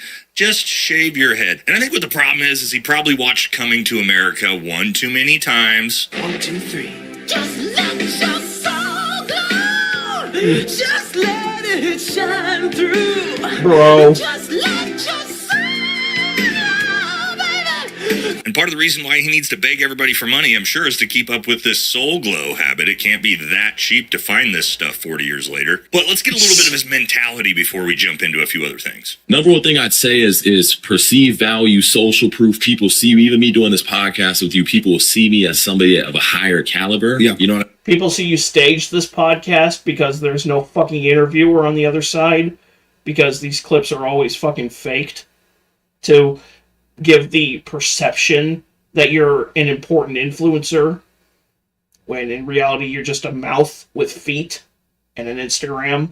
What I mean, and it's kind of like you are who you hang around. It's kind of like if you take a water bottle and it's in a gas station, it's 50 cents. If you take a water bottle in an airport, it's $7. Yeah. You know, so same thing with yourself and your brand. That's what I say about marketing. Yes, another marketing and branding expert who is 22 years old here to teach you the ways of the world and business. And what's the deal with these guys refusing to wear f***ing socks in their shoes? All these fake alphas just won't wear socks. Also, as we're going to move into the next thing, because he's a fit... That's probably a good way to get athlete's foot, is not wearing socks with your shoes. But then again, maybe it's a Miami thing, and I don't live in Miami. Fitness coach. I'm not sure how anybody buys this guy's fucking fitness coaching. As you can see here, this guy is a fucking twig. But let's jump into that and hear how much he can squat with these gigantic legs that he has on him. So why do you skip legs? I mean, when you have a third leg, the other two don't need to be hit as much. You know what I mean? Because do I have small legs? What's the over and under of him having a micropene? Guys, last time I checked, my squat was 405. I'm 6'5". That's a lengthy ass height. That was bullshit. Dude, there is no way in hell you are squatting 405 with those chicken legs. And honestly, it looks like your arms are about to sue you're so disproportionate that it looks like your arms are about to sue your legs for malsupport. Does anybody else actually notice that all of these Manosphere guys, they always have really jacked arms? They always have really juiced up arms. It always looks like, but they never once stick any of that TRT into their legs. I wonder why that is. It's like, if you want me to take you seriously as the pinnacle of physical fitness, maybe don't look like those Looney Tunes caricatures of muscle men where they're wide enough to fill a door frame up top, but their bottom half looks like a fucking Monopoly thimble. So that's a good squat. So he's got his mail order Russian bride there rubbing him down while he brags about being able to squat 405 pounds with the fucking tiniest legs I've ever seen. Boys, I know there's a ton of you out there who lift weights or are into fitness. 405 pound squat. I can squat 405 pounds. And you guys know I'm a big fucking boy. That is incredibly hard for me. That's up near my cap. And yet this guy with these legs, these tiny fucking bird legs, he wants you to believe he can squat 405 pounds. For those of you who don't know, that's 4 plates on each side of a squat rack. I will bet you this dude struggles under the bar with 225. I promise you. And I can show you why he struggles to pick up his 100-pound girlfriend here. All right, I'm going to slow motion this down for you guys. This guy who is a fitness coach who says he can squat 405 pounds with this tiny girl. Watch him struggle as he attempts to lift her. Look at his face. And you just gave yourself a hernia. Who is giving these people money? Are you guys giving these people money? Retards. Don't feed the fake alphas. Stop feeding the fake alphas. Stupid, desperate, gullible retards. That's who's giving these people money. Knock it off. Guys, but if you want to actually look fit and actually look good in a pair of jeans that you can even work out in, check out our partners at Barbell Apparel. All right, guys, we're back with our partners at Barbell Apparel, and I told y'all that not only are these the most comfortable pair of jeans that you're ever going to wear, but you can literally work out in them. And that's what I'm going to show you here today. I'm going to do some heavy squats, heavy deadlifts, because these jeans are basically sweatpants, all right? Not only that, but the other best part about Barbell Apparel's jeans, lifetime guarantee. You rip them, you tear them, you get too big, you get too small, they're going to replace them for you. You just send them in, they'll send you a new pair. All right? Barbell Apparel, they support the channel, but they also support America, the troops, the military, the veterans, and that's why I love working with them. So if you guys want to support my channel, the best way you can do that, head on over, buy yourself a pair of the world's most comfortable pair of jeans, go working out in them yourself. All right, guys, check this out. Now, he's got a long way to go to be considered actually fit. You got to have real muscle on your body for that. But he also wants you to know, like every fake alpha, how rich he is. $15,000. That's how much my online coaching business made me while getting a haircut. Now, if you're watching this, you're probably in your early 20s. You probably love the gym and working out. And you're already in the gym 6 days a week. What if I told you could make 6 figures a year doing what you love? Now, Whoa. Let's back it up here, Mr. Fish. I'm no mathematics expert, but I do have a master's degree in business. Let me see if I can break these numbers down to see if they make sense of what you just said. They don't. All right, let's pull up the online calculator and see if Jeff Bezos here has given us realistic numbers. He said he made $15,000 in the time it took to get his haircut. Let's say 20 minutes for that haircut. All right, well, 3 times 20 for 1 hour. We'll multiply this by 3. He's making $45,000 an hour off of his online coaching business, which, of course, is a reoccurring revenue stream model, so he makes it all day long. All right, well, 24 hours in a day. Let's see what we got. Oh, $1,080,000 a day off an online coaching business. Okay, sure. But also reoccurring revenue, it goes every day, 365 days a year. Let's see what old Mr. Fish is making a year. Nearly $400 million a year in online coaching. Yeah, that sounds like bullshit. 15. I just made $15,000 while getting my hair cut. Dude.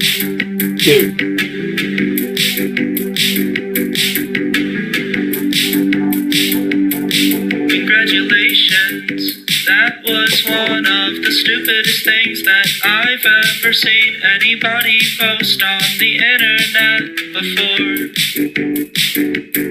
Congratulations. The bar is high cause people post lots and lots of stupid things, but your stupid thing was somehow the leader of the pack. That is about the only thing Noah Samson is good for. Fucking bread tubers. super realistic. I bet you made $15,000 in the time you got that haircut, buddy. Totally. Now, if this all sounds like bullshit and all those cars look rented and, of course, doing photo ops with private jets you actually don't ride, well, that's because it is. And actually, this guy explains Miami and the fake alpha male coaching lifestyle very well here. Miami doesn't make you rich, it makes you rent rich. Everyone told me Miami is the future hub of entrepreneurs, and this Miami effect can change your life regardless of where you're at. You see it the second you get off the plane. The energy's insane. And somehow, everybody has a Lamborghini and a penthouse. Except it's all for show. Everybody looks rich. Nobody's actually rich. Let's be clear here. Miami is not Silicon Valley. It is not New York. It's not even Palm Beach. Those are places where real wealth is owned. In Miami, you are leasing an illusion. Which, I mean, he's literally describing Old Fish here and Azuli and Watson. It's all the same grift. It's what? You mean somebody who constantly shows off wearing expensive tailored clothing and $10,000-$15,000 wristwatches and jewelry and driving upwards of $100,000 supercars is lying? And is lying about their wealth while they're selling coaches on supposedly how to get rich quick, how to make bank like they did. Color me shocked. Well, no. In the immortal words of Paul Joseph Watson, imagine my shock.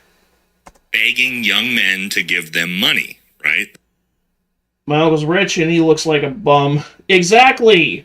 Yeah, that's the thing is most people who are rich, you can't tell by looking at them because they don't blow their money on shit they don't fucking need.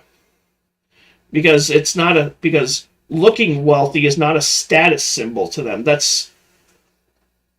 looking wealthy is just a low IQ mindset. And it ensures that you stay and ensures that you stay poor forever. That's how they make their money. Please give me money. Please give me money. Give me money. I'll teach you how to get people to give you money, right? And please give me attention on my Instagram and TikTok. I need friends. I don't have any. I need money to buy friends. It's like, right? And check this out. Full-grown man talk. Full-grown adult male asking me to be spoon-fed to see his bitch. You got bigger things to worry about, bucko. And guys, honestly, what do you think a 22-year-old stalk of broccoli is actually going to teach you about business? It's all an illusion, like you said there. All these cars, right? They rent these cars so they can do photo ops with them. Think of cars like it's like rap videos where they're throwing stacks of cash and chilling in the jacuzzi with Victoria's Secret models and hanging out at Tony Montana's mansion with an ensemble of Hummers and supercars in the driveway. Fake money and rented vehicles, exactly, and paid models.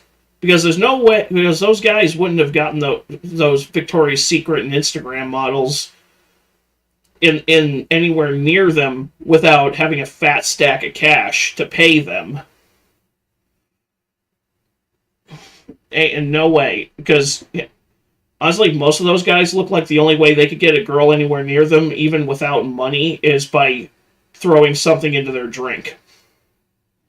Skins in Fortnite, right? If you guys used to play Fortnite, it's like having a fucking John Wick skin. The car is just a representation of skill set. And I think a car is a reflection of, what level you're at in life. So, when I take the Rolls Royce, I want to feel more sophisticated. When I take the Lambo, I want to be classy. 163. All right, now, understand, obviously this dude does not own a Rolls Royce and a Lambo and all these different cars, okay? But to all the young men out there, because as much as this channel is about comedy and, making fun of these fucking idiots, it's also to start showing young men that these dipshits are not what you should be aspiring to. Let me explain. Your car is not a representation of where you are in life. I can't afford a Lamborghini. This is not to brag. I objectively could. It would be the dumbest purchase ever. What would I do with it? I own a 2016 Toyota Tundra that's completely paid off and it's got 120,000 miles on it. Honestly, you're not impressing anybody if you show all that shit off. Treating your living conditions and your vehicles and your clothing as a status symbol is just low IQ behavior. It's not. It just makes you look like a retard. That's the best way I can possibly put it. It just makes you look like a low IQ person. Yeah, exactly. Period. And it ensures that you will stay broke forever.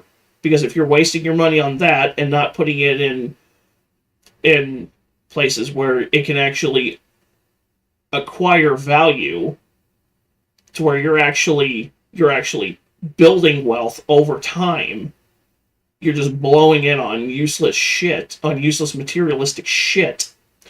Like if I had a six-figure per year salary, I wouldn't move to Miami. I would just buy property out in the fucking sticks and just live and just live on a small ranch.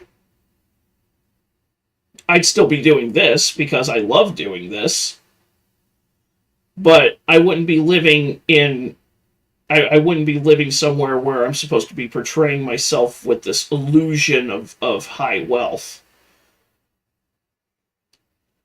I would just move away from where the people are, and the only time I see people is when I have to go and get when it's time to stock my fucking fridge. But that's just me. Why? Because my car gets me to point A to point B. Who gives a fuck? The only thing living in Miami and trying to lease a Lamborghini you can't really actually afford is a representation of is how fucking insecure of a man you are. Okay? Please don't do that.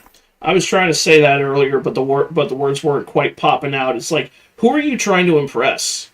Who are you trying to impress when driving around in Armani, in Lamborghinis, wearing an Armani suit? Who are you trying to impress? Yourself? Are you trying to impress everybody who dunked your head in the toilet and hung you off the locker by your underwear in high school? Who said you were never going to make it in life? Are you trying to impress the teachers who said that you were never going to go anywhere in life? Who are you trying to impress? You're not, because you're not impressing anybody with an IQ north of their shoe size.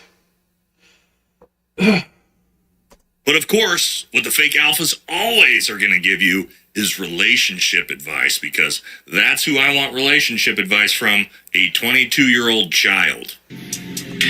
I love this aspect of because these guys always have just gold diggers hanging on to them, and they think they're qualified to give you, like, the idea of anybody taking relationship advice from Andrew Tate, who has never held a stable relationship, as far as I know, has never actually been married, is laughable to me. Yeah, I want to take relationship advice from a guy who can't even maintain one in the first fucking place.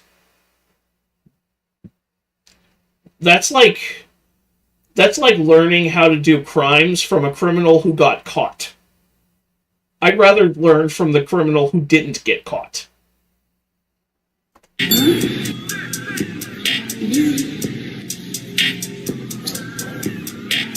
Boys, you need to get so rich and successful, you just have an Instagram model influencer girlfriend. No. And everybody wonders what she does. There's no OF, they can't. They're like, what the fuck does she do? There's a motherfucker like me in the background that's just at his desk printing.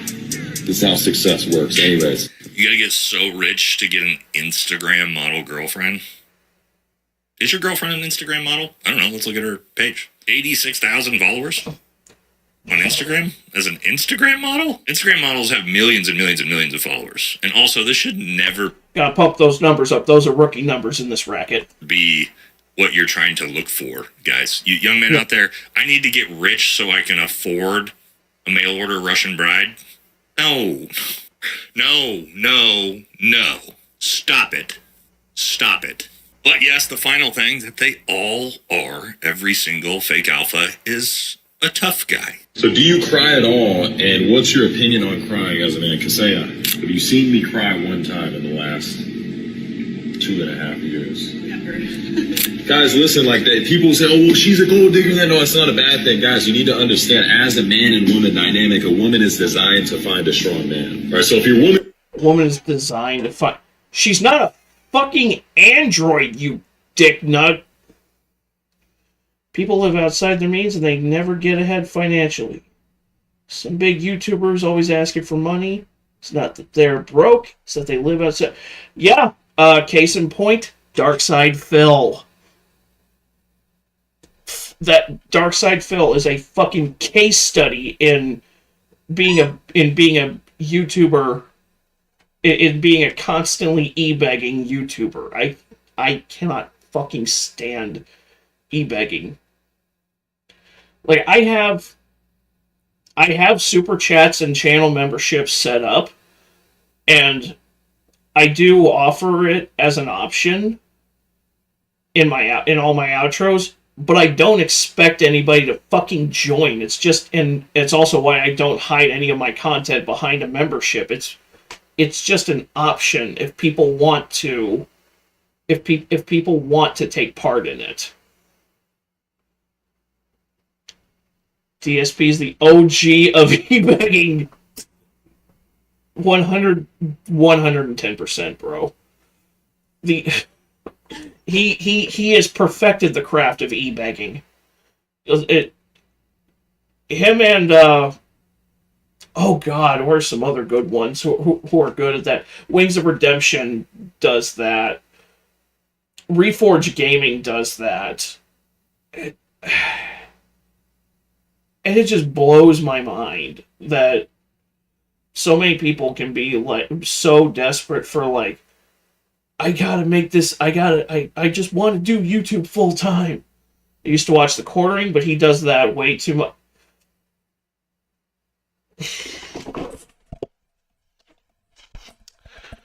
So I'm just gonna be real with you.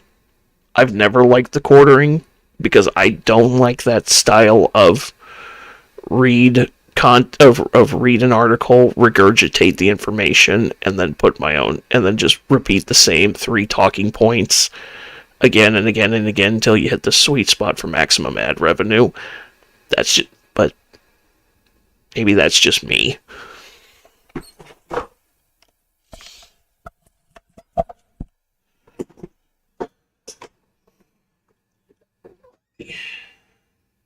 Woman sees you cry, she might still love you, she might still comfort you, but she's gonna get an ick. Oh yeah, never cry, boys. I'm so. If you get an ick from seeing, okay, if she gets an ick from seeing you open yourself up emotionally, she's not the one for you. Only Jesus? I never watched Only Jesus.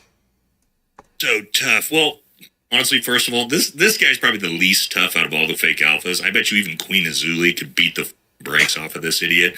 But let me tell you this. The guys I work with, you know my background, my career, real tough men. Objectively tough men. And I've seen a lot of grown men cry at funerals for our dead teammates and friends, our buddies that have taken their own lives afterwards from extreme PTSD and TBI and combat trauma. I have cried at funerals, and as a writer, I have cried writing certain emotional scenes. I'm not going to say which ones they are. It was a woman that basically gave random information and tips, random nonsense regurgitated from Reddit. Well, there's your first red flag. Yeah, I've cried over that.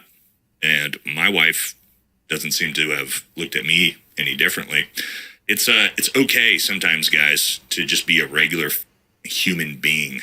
Right? Because he's 22 years old, right? He's obviously probably... Yeah, there's nothing wrong with showing emotion when you need to. It's a matter of knowing when is the right time. You're not supposed to be this blubbering wreck day in and day out, but at the same time, you're not supposed to be just stone-faced Terminator every second of every day. There's a time and a place. And that's one of the hardest parts about being a man, is knowing the time and place to let your emotions out. He's never been through anything real difficult in his life, so he doesn't get it. But, that's the grift, though, right? Like, you gotta be a tough guy. You gotta be a rich guy. Everybody look at my Instagram model. You have to be a caricature of of stoicism by people who have no fucking, as you're learning from people who have no fucking clue what stoicism actually is. Girlfriend, right? That's all bullshit. It's all fake, right, guys? It's all just this big, like I've said 100 times, this insecure, narcissistic materialism lifestyle to try to feel like a man, because none of them are actual men, just a bunch of little boys. That's going to do it for this one. We got a few more people coming. Maybe, what's that guy's name? Andy Elliott? Maybe he's next. Catch you on the next one. All right. And on that note, I unfortunately have to sign off for the stream tonight. I gotta walk my dog. I gotta go to bed early, and I gotta get up early really early to go to work. But it was nice. It was fun. It was fun hanging out with you guys tonight. Hopefully we will do it again very soon. I don't know if I'll be available next week or not. We'll just have to see what everybody's schedule is. But thanks for watching. See y'all in the next one. And remember, this coming Monday, Thundercats for the Nintendo DS. Just that's all. That's all I had to say. That's my next playthrough. I'll catch y'all.